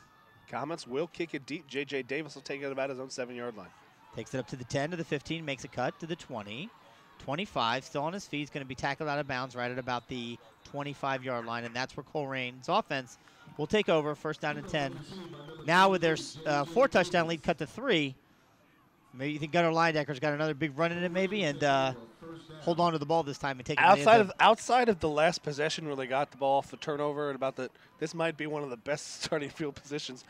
I saw a lot of times in that 1st and 2nd quarter where the drive started inside the 3, inside the 3, inside the 16. So yeah, out to the 25. The Cardinals will be happy to take it. I still feel sick for Gunnar on that run. I mean, that was a 60-yard run that would have been in 84-yard run. Was it? Oh my goodness, crazy! That's right. They were back at the 16. There's the handoff to Ivan Pace, and he takes it right up the middle. He follows one of his blockers. He's running amidst 4 different guys from Mason, still on his feet. Still on his feet. Why would they blow the whistle there? They blew the whistle, called it dead. Ivan Pace spun out of the tackle and was taking off down the field. These referees, they're really kind of clueless tonight. His feet never stopped moving. They called the play dead, and now there's flags down the field. Ivan kind of tossed the ball up in the air in disgust as if to say, well, you got to be kidding me. And Tom's having a conversation with him saying, again, be smarter. But he's frustrated. I mean, there was no reason for that whistle to be blown. There was another flag on the field as well, near about at the spot or the yard marker at which the tackle was made, but not at the spot where the tackle was made. So we have a dead ball personal foul on the Cardinals. So I guess that flag was. So that's the 4th unsportsmanlike conduct personal foul type penalty that Colerain has suffered tonight. And I don't know. You'd think you get to this point of the postseason and you get a refereeing crew that has really got it together. But these guys seem to just seem to have it out for some reason. So anyway, it's going to be 1st and 10. And it's going to be taken all the way back to the 20, because it was a spot foul, right? Taken all the way back to the 28-yard line, 25-yard line, excuse me. Gunner takes it on the midline option and gets about a yard on the play. That was a quarterback keeper, number 12, Gunner linebacker. Ivan Pace was out on that play, again, having the obligatory conversation with the coaching staff about presumably I believe the personal foul was on him because he, I guess, threw the ball in the air. I mean, he didn't say anything to anybody, so, again, we don't know. We're up here, but he wasn't around anybody because he was on his way to the end zone. He was 40 yards away. So 2nd down and 9. I actually gave him to the 25, so. Yep. Gunner under center. Gets the ball handoff one more time. Ivan Pace takes it, runs. He's met by a whole host of Mason defenders. They call the play dead there, out to the 26-yard line. It'll be 3rd down and 7. Yep, just a straight give up, and I think Ivan Pace has got a little too much going there. He had a lot of success kind of moving with there, and he kind of stutter-stepped in that hole instead of just going on a straight line. So Josh Huber comes out. Luke Ponting goes in on 3rd and 7. 10 seconds left on the play clock. 9, 8, 7. This has been an issue for the Cards offensively. Down to 5, 4, 3, 2. They do get the snap off. Gunner drops back. Looks at pass. Throws it across the middle. And it is caught by DSM all the way up to the 40. Let's see what they mark at the 48-yard line. 1st down, Colerain Cardinals. That's a great play call. It's not going to be a 1st down. It'll be a holding penalty. Illegal man downfield on the Colerain Cardinals. That's the 2nd time they've called illegal man downfield against the Cardinals. We haven't had that call against us all year. I haven't seen it one time.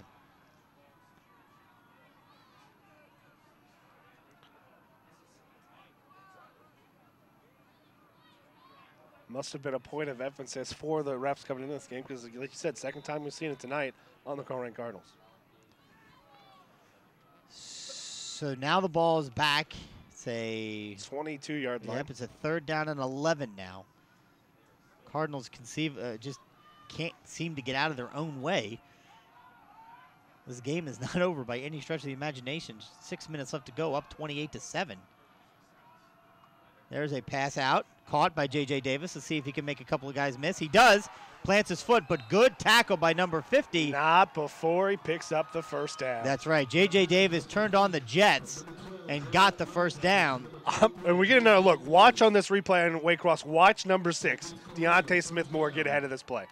You can see him coming to the screen right here, right in front of Deontay. Deontay Smith-Moore made that play, and the most excited I've seen, other than being angry at his players, most excited positive thing, one of the positive things, Coach Bowden went right to Deontay Smith-Moore after the play and said, that was you on that play. He made the block that sprung that play open. So the Cardinals get out of their own way on that particular series and convert the 1st down. 1st and 10 at the 34-yard line now. 5 minutes and 38 seconds to go here in the 3rd quarter. There's Gunner, takes the ball, hands it off to Ivan, takes it right up the middle. He's going to pick up about 3 or 4 yards on the play. Again, the clock is their friend. There's no need to rush. And 2 things went wrong for the Cardinals, even though they picked up 4 yards. Ivan Pace kind of slowed in the hole because he lost it. Lost the handle, kind of had to slow down to make sure he secured the football. But also by formation, and the Cardinals, Gunner Leyendecker sent a man in motion in the formation. They don't send a man in motion in, so a little confusion. So there probably wasn't going to be a pitch man on that play. Yep, lined up again in the I formation. 2 wide receivers to the left, 1 to the right. Gunner gives the handoff one more time to Ivan Pace Jr., and he's off to the races. Stays on his feet, gets tackled, but not before he takes it all the way down inside the Mason 20-yard line. First down and 10 for the Cardinals at the Mason 17-yard line. And this is just inside veer. Rusty Feth opens it up in the middle, and Ivan Pace Jr. up the middle, and he's just got to slow down because the safety's in front to cut it back, and he gets out in the open field, stiff arm to stay on his feet, but he gets tackled by the man coming from the other way. Remember, folks, he's the fullback. He's not the speed back. If J.J. Davis or Sincere Jones have that opportunity, it may turn out differently. Gunner linebacker drops back to pass on first down. He looks. He passes it. It is not caught in bounds. J.J. Davis caught it, but couldn't quite get his feet down. Post wheel there for the Cardinals there in the backside of the play. J.J. Davis makes the catch fantastically, but he never gets a foot in bounds, and that's just a mistake there by Gunner linebacker that he'll get a coaching up to tomorrow in film because Javon Hicks was wide open on the post. Oh, was he? Okay. Even if he wasn't wide open, he's one-on-one, and J.J. Davis had two guys on him. So second down and 10 now at the Mason 18-yard line. Snap is the handoff right across the middle once again to Ivan Pace Jr. And at this point, you just kind of have to give the ball to Ivan. He's into the end zone standing up. I don't see an official. Do we have a touchdown? No, yeah, he's in. They signaled the touchdown. Okay, touchdown Cardinals. Ivan Pace Jr. once again put 6 more on the board and put the Cardinals up 34-7. Gets through the initial push there on the defensive line. Follows Javon Hicks, blocks, and goes right into the end zone. And this is an interesting little play. Both the defender kind of hit him, and Ivan Pace kind of gave up the goal line. He's already in the end zone. Defender kind of lightly hit him because he gave up because he was in the end zone, but he's in the touchdown for 6 points. Snap is back, hold is down, kick is up by Chris Mangold. And for the 5th time tonight, he's perfect, 5 for 5 tonight. And the Colerain Cardinals, with 4:29 left to go in the third quarter, have widened the lead back to 4 touchdowns and lead 35-7. A couple of shout-outs to some folks in the chat room real quick. Buddy Campbell, thank you for watching and listening. And Ruth Himanitis, my dear mother, thank you so much, Mom, for listening. And what you saw on that replay here on Waycross, and Ivan Pace obviously finished out the play. The 2 people that aren't going to get, or the 3 people aren't going to get credit on that inside veer handoff. Well, they're going to get it because you're going to give it to them right now. I'm going to give it to them.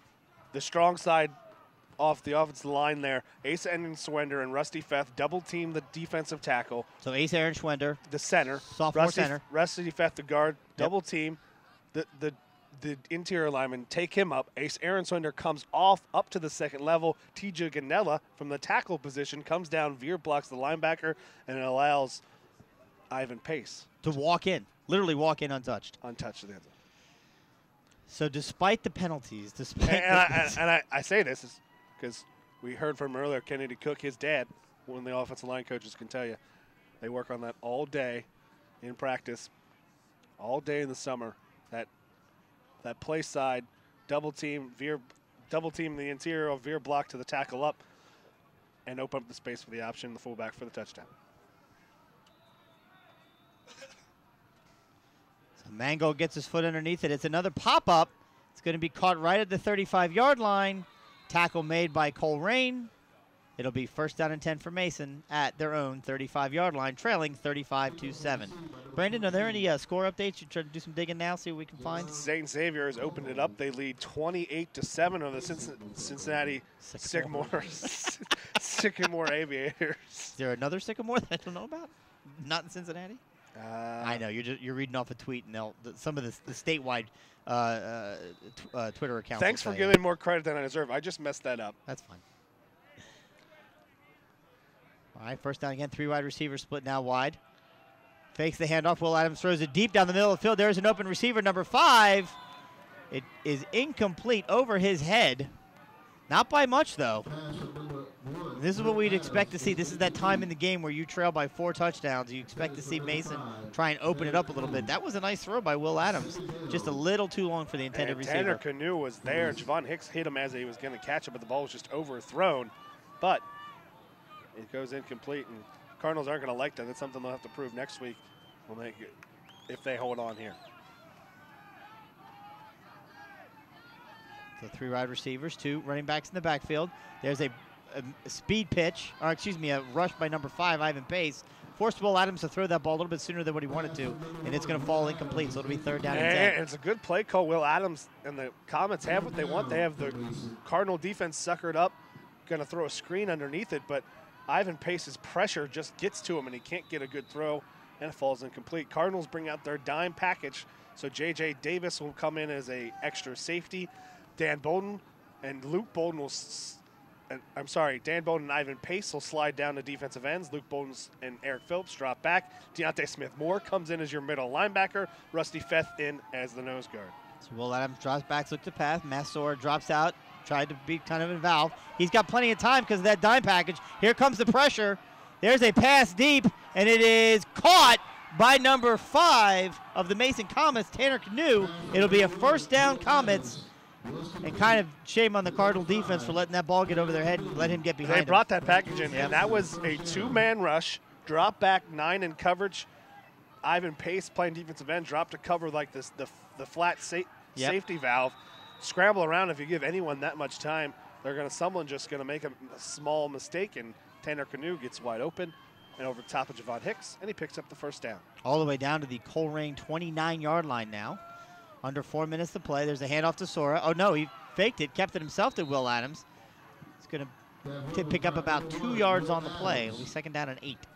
Really not a sense of urgency, though, coming from the Mason Comets. It's a good play here by Will Adams to kind of try to slip through, but a better play by Eric Phillips to keep contained, and Luke Bowden and Ethan Stout clean it up on the interior. Yeah, it's a great call, right? Because you get Colerain back on their heels. You hit a huge pass play. You're also down 4 scores with limited time. You don't know how many possessions you got to get. If you're the Comets, you got to get going faster. You get moving a little bit quicker here. I mean, you have some play calls ready to go. So here we go. Snap is back. It's a high snap. Handoff to Sora. He takes it across the middle.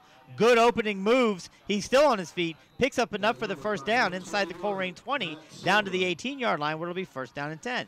And here's again where you expect to see Mason kind of get up to the line, be ready to go, snap the ball, keep this Colerain defense on their heels, get them tired. And it's kind of one of the sayings the Cardinals have had this year. It's all gas, no brakes. And that's right. Right now we're kind of seeing some breaks from this Cardinal defense, not really getting to play downhill. Yep, and the Mason Comets are threatening. Hand off to Matt Sora. He takes it, runs wide, wants to pick up a few yards, and he does, stays on his feet. Boy, he's such a good player. He's such a good runner. He's going to pick up about 7 yards on that play, maybe 8. We'll see where they spot it. It looks like they're going to be at the Colerain 12-yard line. And again, this is all they want to do, just a simple stretch play and let Matt Sora make and choose the hole. He stretches it out, and picks up 6 yards on the play. They moved quick on that last play. They're a little bit slower here. They've got 2 wide receivers split out wide to the right, 5 and 9. Offset I formation. Will Adams in the back, takes the ball, hands off one more time to Sora. He cuts it, takes it around, looking for the end zone. He's going to be very close, taken out of bounds, and I'm guessing at about the 2-yard line. So the Colerain defense getting a little winded here. Matt Sora planting his feet, driving it, looking to put another touchdown on the board for the Mason Comets. And this one just an inside handoff, following the trapping, pulling guard number 52. Chase Evans is playing some both ways for the Comets. Opens up the hole, and Sora's down close to the goal line.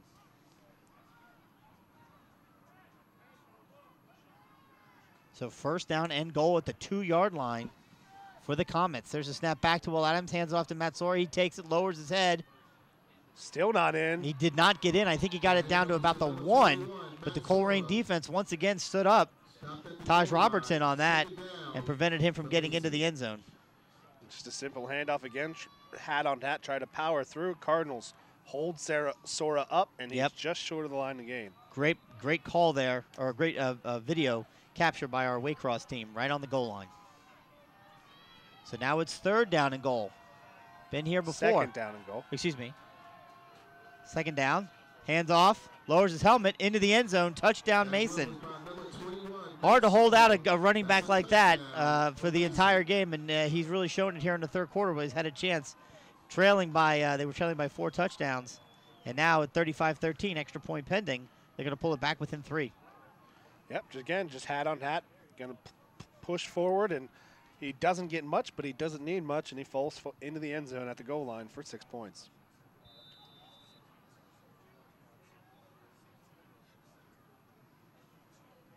Snap is back, hold is down, kick is up, and kick is good.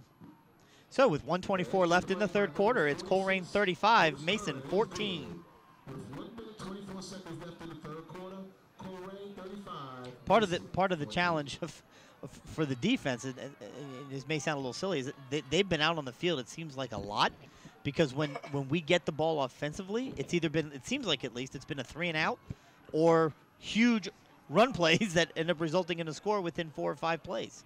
And the thing for that is those long run plays are Ivan Pace or Gunnar Leyendecker running the length of the field. And for the Colerain defense, that's Ivan Pace's running those long distances. Yep.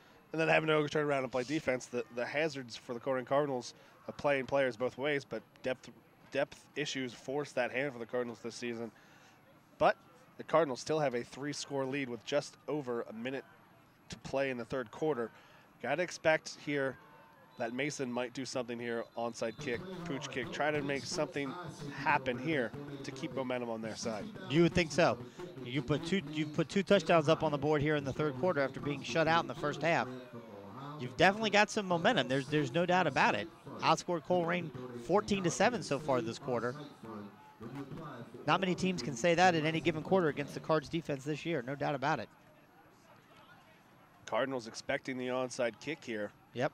Now, if Mason kicked across this kicker's body, backs, there's not a lot. They got numbers against the side the kick is angled, but he's going to go where the kick is angled.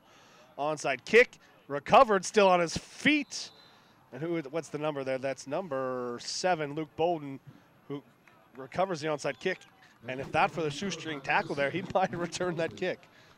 Yeah, so good hands by Luke Bolden, able to catch it. He caught it inside Mason territory, and the Colerain Cardinals will take over 1st down and 10 at the Mason 46-yard line. And what he did there, he caught that inside of 10 yards, but what he didn't do is let that ball get a second bounce, take a funky hop. He just caught it off that first initial bounce, got control of it, and it's Cardinal football.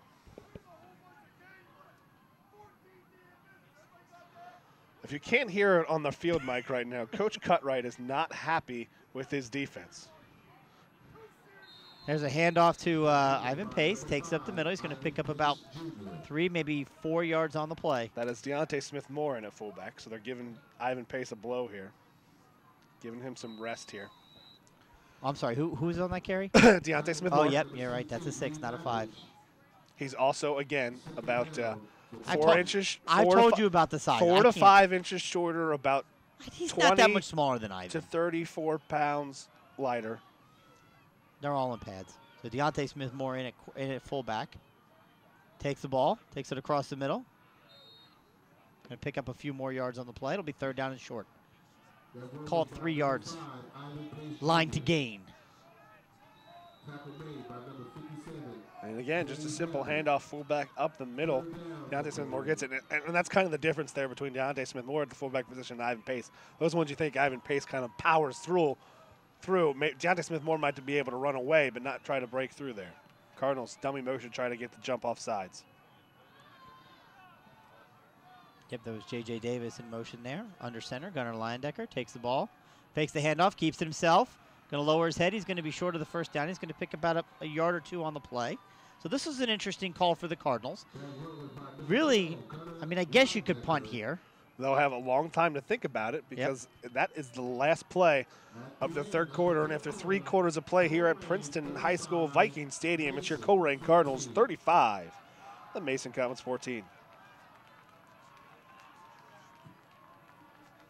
It'll be 4th down and 2 for the Colerain Cardinals at the Comet 38-yard line.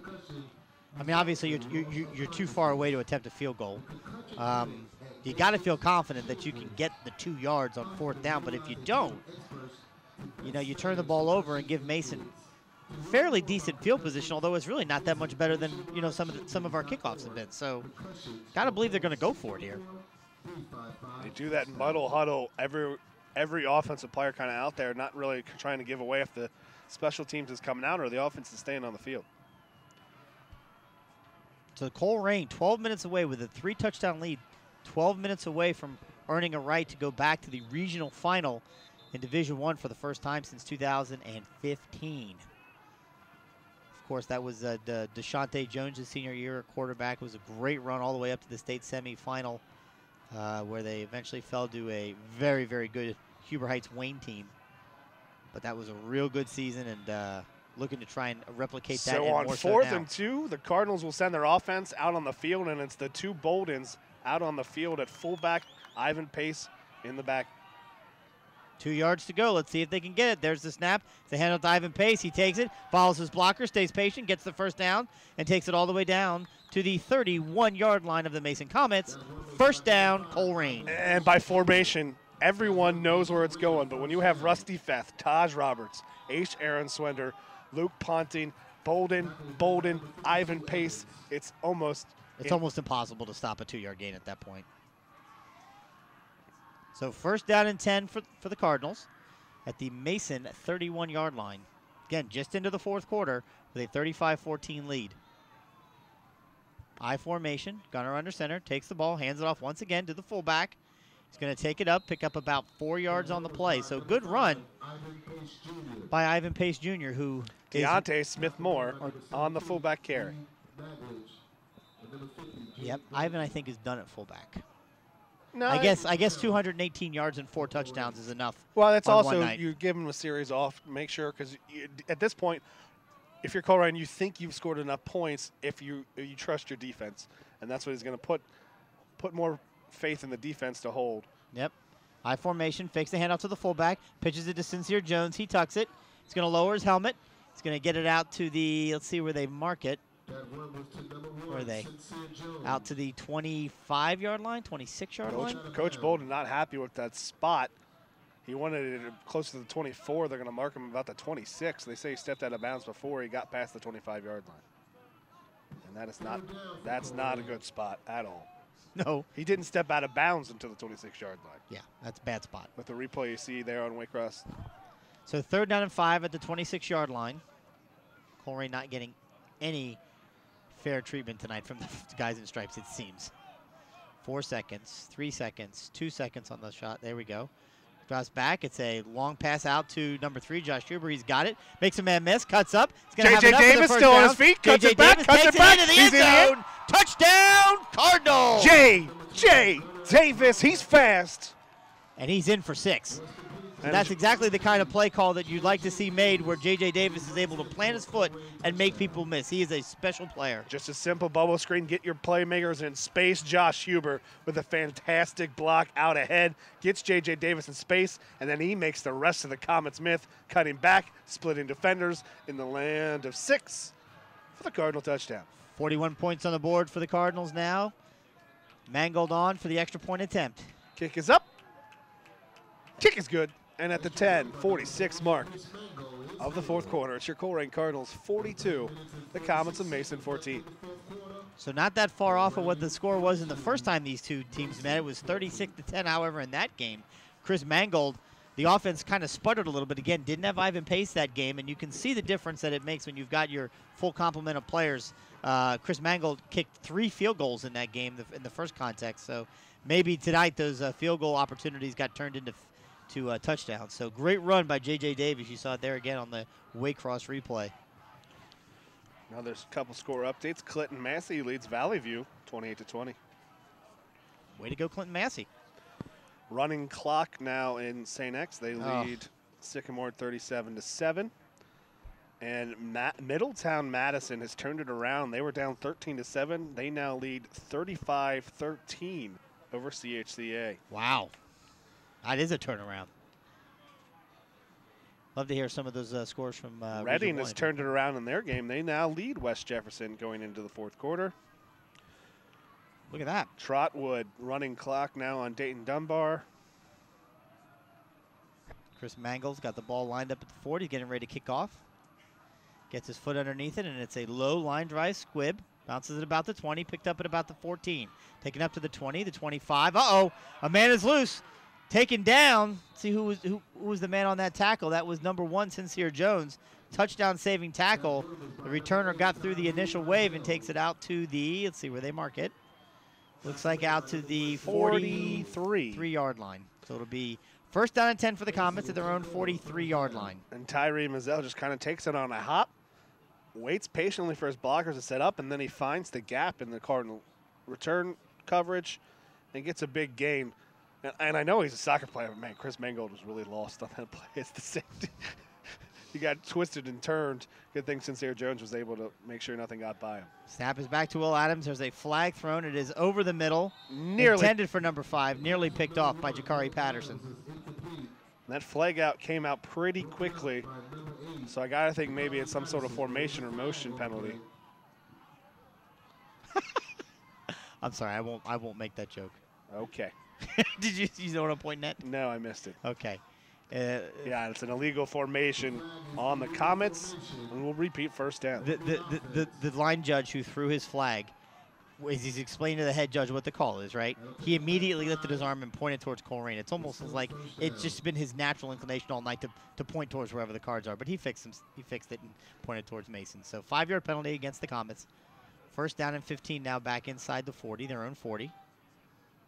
Drops back, does Will Adams, looks to pass. Going to tuck it and run for himself, found a hole. Back up to the original line of scrimmage. Gets tackled, but not before he gets almost enough for a first down. Needed 15. I think he got 14 into Colerain territory down to the 49-yard line. And a really good play call by the Comets, just a quarterback draw with Will Adams. And even historically, the Cardinals defense have always really struggled with running quarterbacks, and Will Adams picks up 13 yards on the play. So second down now. The handoff to Sora in the backfield. Makes 2 guys miss, makes 3 guys miss, and goodness gracious, how many hands do you have to get on him before he goes down? He's going to pick up the first down for the Comets and take it deeper into Colerain territory to the 42-yard line. First down and 10 for Mason. Under 10 minutes to go. Clock stopped as they move the chains. I mean, he's unbelievable. He made three guys miss in the backfield by really just kind of moving his feet a little bit. Yeah, he doesn't do anything that you go wow, but he doesn't. Everything is just so well balanced as a running back. It really is. Said Indiana State, they're getting themselves a good one. Fake the handoff. Will Adams keeps it, runs around, follows some of his blockers. He's going to pick up about 4 or 5 yards on the play. It'll be second down and 5. Just a timeout check here. Both teams with their full complement of 3 timeouts. So again, not a lot of sense of urgency coming from Mason. I don't know if they've just relegated themselves to that they're not going to catch back up or what, but they're huddling. They're not really going too quickly. So offset I formation. Will Adams in the backfield. Shotgun. Matt Sora right behind him. Snap is back, takes the ball, hands off to Sora, and again, he's running hard. I'll tell you one thing I really impresses me about Matt Sora. He doesn't, we've got 9 minutes left here in the game. He doesn't seem like he's slowed down at all.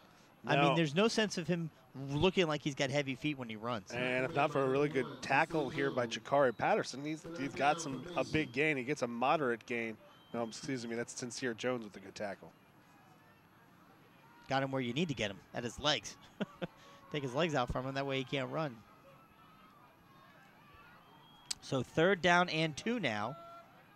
There's a handoff once again to Matt Sora. Once again, he runs wide, and he gets hit out of bounds. He may not have gotten the first down. It's going to depend on where they spot him, and the referee is already marking first down. Wow, didn't even need to see the flag come back up. Just go ahead and give it to him. Oh. So first down for the Comets. Have you noticed they have that marker over there is a digital marker? That's pretty cool. Yeah. Eric Phillips making the tackle, pushing him out of bounds, but not before he picked up presumably just enough to pick up the first down. So first and 10 at the Colerain 32-yard line are the Mason Comets, finding some success here in the second half, running the football behind Sora. Snap is back. Will Adams looks to pass, passes it over the middle. It is caught in the middle by New, down to the 25-yard line. Not enough for the first down, but picked up 8 on the play.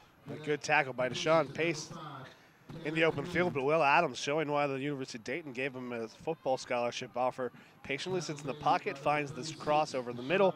Tanner Canoe pulls it in, but Deshaun Pace with a good open field tackle limits it to just an 8-yard gain.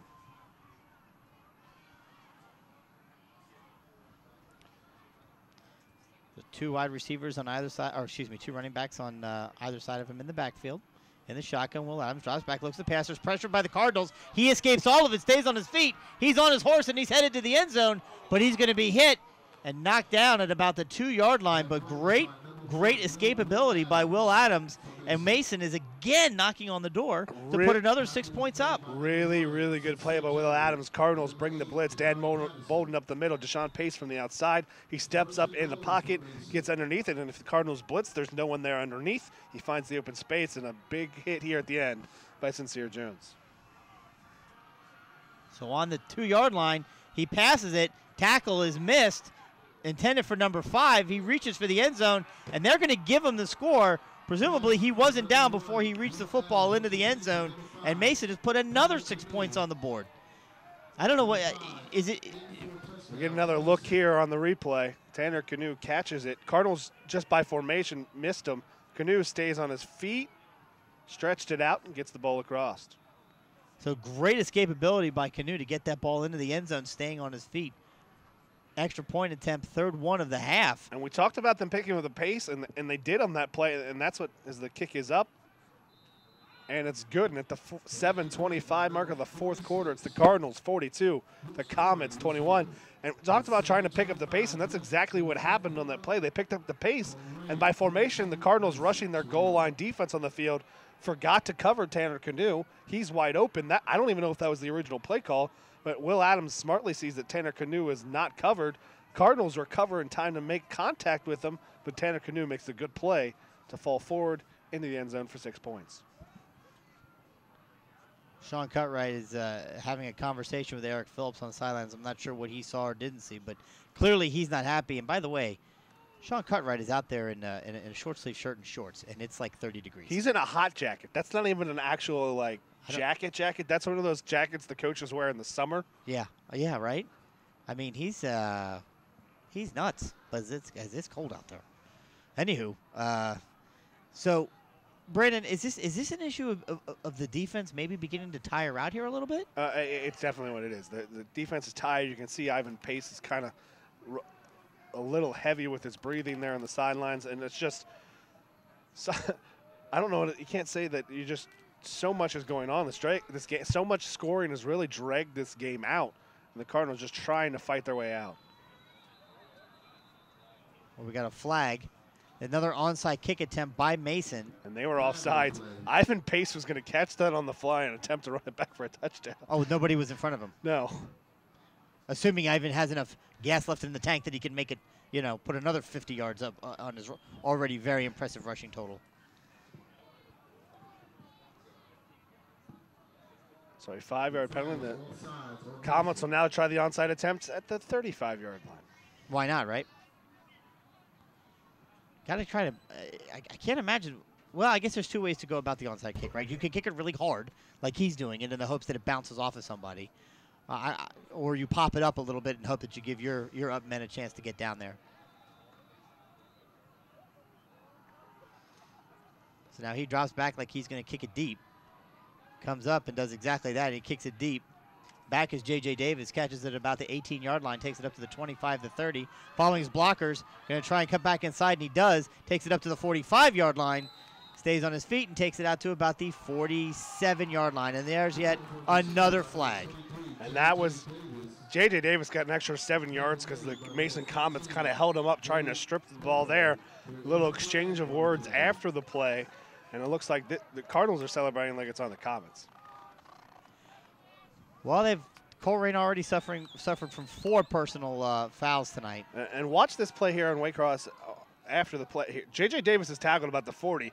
Mason Comets kind of hold him up and try to rip the ball out. And then we get some extracurriculars right there. Number 8 kind of threw a slap. He's lucky that that's not really a punch. It's kind of he tried to slap Dan Bolden in the helmet. It wasn't really, it was like a slap or kind of a push in the helmet after the play, but it's 15 extra yards for the Colerain Cardinals. And it'll be first down for the Colerain at the Comet, 38. There's the official call from the head referee, personal foul against the Comets. They've just been trading touchdowns here in the fourth quarter and late in second half of the third quarter, back and forth. Colerain, 3-touchdown lead, 4-touchdown lead, back to a 3-touchdown lead, where we stand now, 42-21. And again, I'm amazed by the fact that this team Mason has had 4 shutouts in their past 5 games, and they've given up 42 points today. And there's still 7 minutes left and 3 timeouts for this Cardinal offense. We have an official's timeout. And the ball is set, and play clock starts. Gunner under center, takes the ball, hands it off to Deontay Smith-Moore. He takes it across the 30, all the way down to the 28-yard line. It's going to be close to a first down, and they're going to go ahead and give it to him. So Deontay Smith-Moore, really he's tackled by Luke Ponting's back on the play. Good job on the tackle of the feet by number 4, Casey Miller. Yeah, Ivan Pace is more than likely done for the night. He's going to get that blow that he needs while he really is needed on defense. And that's where it's good to have a guy like DSM that can come in there and play that position. Correction, that was Jalen Johnson on the tackle. And this is just smart play here. Gunnar Leyendecker slowing things down, watching the play clock. They know what they're going to run. They hand it off to Deontay Smith-Moore. He's going to pick up about 2 yards on the play. They took the play clock all the way down to about 2 seconds before he snapped the ball. And I imagine that's exactly what will happen here, too. I mean, at this point, not that Colerain ever has trouble doing a track meet with anybody, but your defense is gassed, and they need a break. Yeah, when the Cardinals get up there. It was interesting there after the play. Everyone's kind of piled up in bodies, and a couple Mason players are helping Colerain players up. A couple Colerain players are helping Mason players up.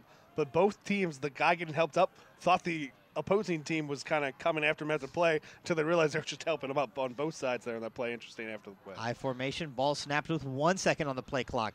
Gunnar Leyendecker keeps it.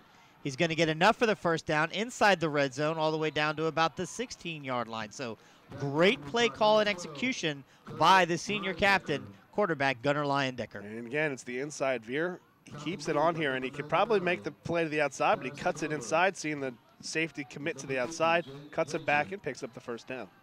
Great play call. The part I like the most about that, had 2 hands on that ball. I like how you say great play call. They've been running probably the same play, inside veer, left and right, the entire second half. So but you're talking about Gunner's I'm talking about his decision making. To not pitch it, to not take that risk, to pick up the yards necessary for the first down. You're right. You're exactly right. I'm fairly certain they're just running 44 and 45 this entire second half.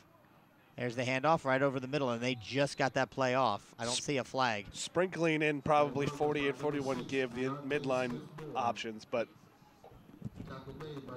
look at you with all your football talk. I'm assuming the numbers haven't changed. Who knows?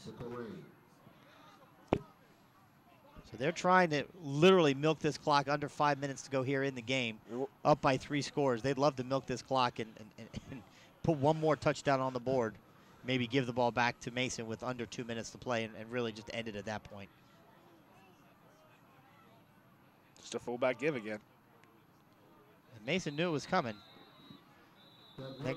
However, he's going to pick up, what, maybe 3-4 yards on that play? Yeah, it'll inside the 15. Set up a 3rd and 5. And you know, you get another look at the replay.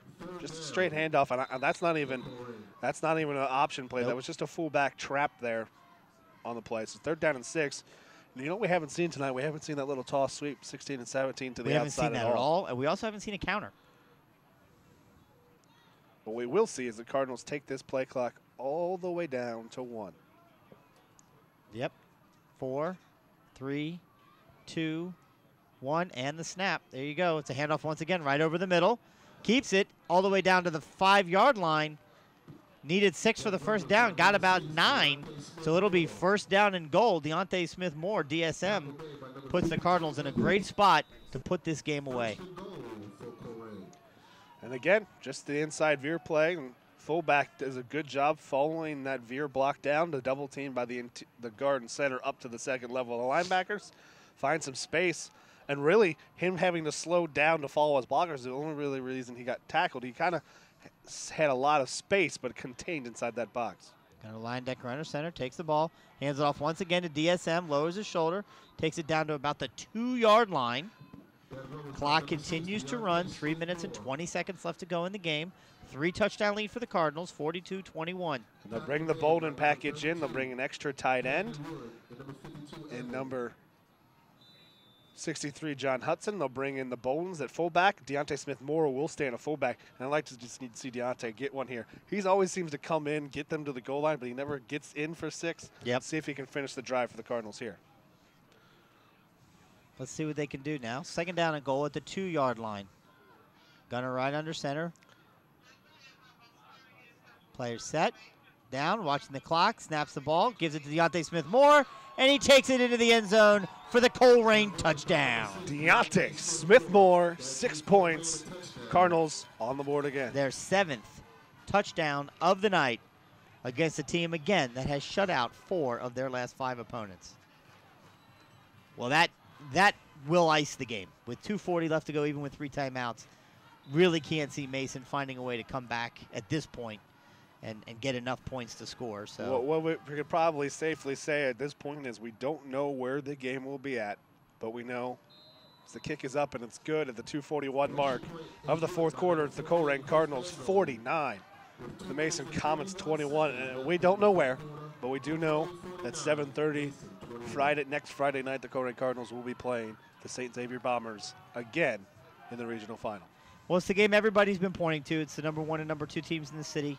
You know, it's the game that, again, seemingly every year these 2 teams find a way to meet each other. And, of course, Colerain beat St. X twice in 2015, lost to them last year twice, and then lost earlier this year in overtime at home in a game where Colerain led 14-0 with 6 minutes to go in the game and couldn't hold on, and St. X in that pinpoint passing attack.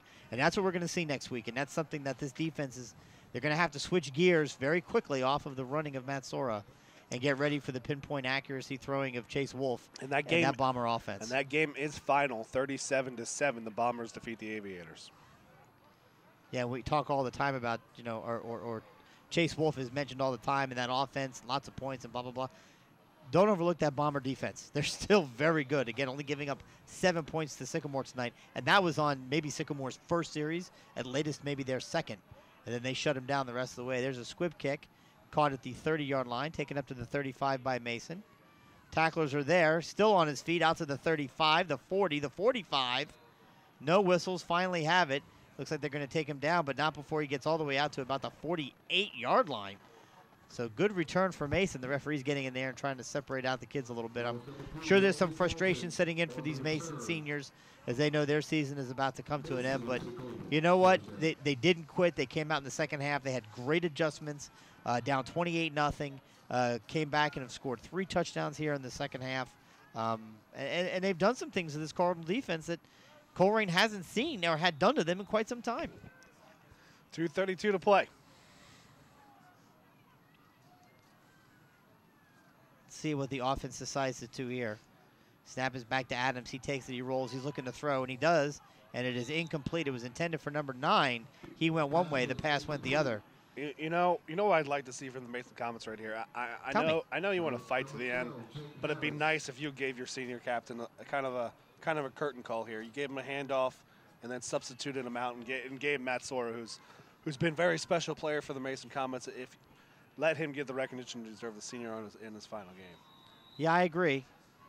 Absolutely. But I don't know. Mason Comets, they're going to fight to the end, so we'll see. Well, I mean, you know, Coach Kastner is trying to absolutely get this Mason team over the hump, and it's same thing 8 other teams in the GMC are trying to do when it comes to Colerain. There's whistles. And a timeout by the Comets. Timeout Mason. Quick other score updates. Pickerington Central 42, Hilliard Bradley 17. Pickerington North 35, Centerville 12. So that'll be an all Pickerington R3 final. Olentangy Liberty 17, Gahanalika 14. Is that a final? No, it's still going. Okay. Olentangy 20, Lewis Center Olentangy 23, Toledo Whitmer 17, Mentor 14, Edwards 13. Oh my goodness. St. Ignatius 45, Euclid 22. Well, I think the St. Ignatius score is not a surprise. I don't think Euclid has much of a defense to speak of, but what about that Mentor St. Edward game? 14-13. And it was 14-10. Ed's got a big play to the goal line, but they got stuffed and kicked a field goal at 14-13. Mentor stuffed them on the goal line? Near the goal line. Or near the goal line? So they had to kick Ed's had to kick a field goal. Mentor, one of those teams that, if maybe locals remember, that was the team that Moeller beat in 2013 for their last and most recent state championship. I think the final was 55-52 in that game. Defense optional. It's also where Chicago Bears quarterback Mitch Trubisky went to school. That's right. Known for their offense are the Mentor Cardinals. As are we. Snap is back to Will Adams, takes it, hands it off. That is not Matt Sora. He takes it and runs wide. It's going to pick up about 5 yards on the play, which is fine by the Cardinals. That's just going to continue to run the clock. And that's the other senior running back, Connor Grant. And I think Kastner took that timeout, and that's what it. Coach Kastner took that timeout, and what he did there with that timeout is he substituted a bunch of his seniors in. There you see Connor Grant, and it's a good by Kastner there. He recognized the situation. We also had to change a quarterback. He's got number 16, Camden Knee. That can't be the same Camden Niehaus. So see how he's listed as a linebacker in the. Yeah. I guess that's Jake Harris, the other quarterback. The snap is back, and there's a handoff now. Run over the left side. Picking up first down yardage inside the Colerain territory, down to the 42-yard line. Jake Harris, the other senior quarterback, in for the Masons. They got substitutions everywhere. Yeah, Colerain's doing the same thing. Guys coming in on defense that are backups and whatnot. They're subbing out the starters. So 1 minute and 26 seconds to go. Rico Hambrick in, along with Daryl Patrick for the Cardinals. So starters have done their job tonight. Not necessarily pretty in the second half, but they fought, and they clawed, and they never gave up. They're going to get out of here with a win tonight. There's a handoff right over the middle for Mason. About 2 yards on that play. Approaching 1 minute on the game. Now, Brandon, we're heading into next week. Like you said, we don't know where, but it's going to be St. Xavier and Colerain. You know, a game that both the city and the region seems to look forward to every year. What does Colerain really need to focus on next week? Well, the first thing you need to do is be prepared to contain Chase Wolf and make sure you make the tackle when you get the pressure. Don't let him get outside. Don't let him extend plays. And the secondary can't lose track of Cameron Specht. He's a playmaker for them. Everywhere offensively, hold on to the football, don't turn it over. Cardinals have really struggled early on against St. X in that 3-3-5, but over the years they kind of figured out little wrinkles, little misdirections against that defense, and it's really been a turnover thing that's really hurt them. So we'll see if the Cardinals can take it to the Bombers next week and revenge that Week 2 loss. Well, that would be amazing. They're not going to. Our Cardinals are not going to be favored by almost anybody. St. X, the defending Division I champion, and they've certainly looked the part this year with only one loss. There's what presumably will be the final play of the game. A handoff to number 22, takes it down inside the 20, but there are 3 zeros on the clock, and that will signal the end of this regional semifinal game between the Colerain Cardinals and the Mason Comets. Your Cardinals victorious, 49-21, and they move on to play next week in the regional final against the St. Xavier Bombers. For Chris Imanitis, myself, Brandon Wyatt, Mike Warwick, and all of us at WeAreColerain.com and Waycross Community Media, thanks for tuning in to the broadcast.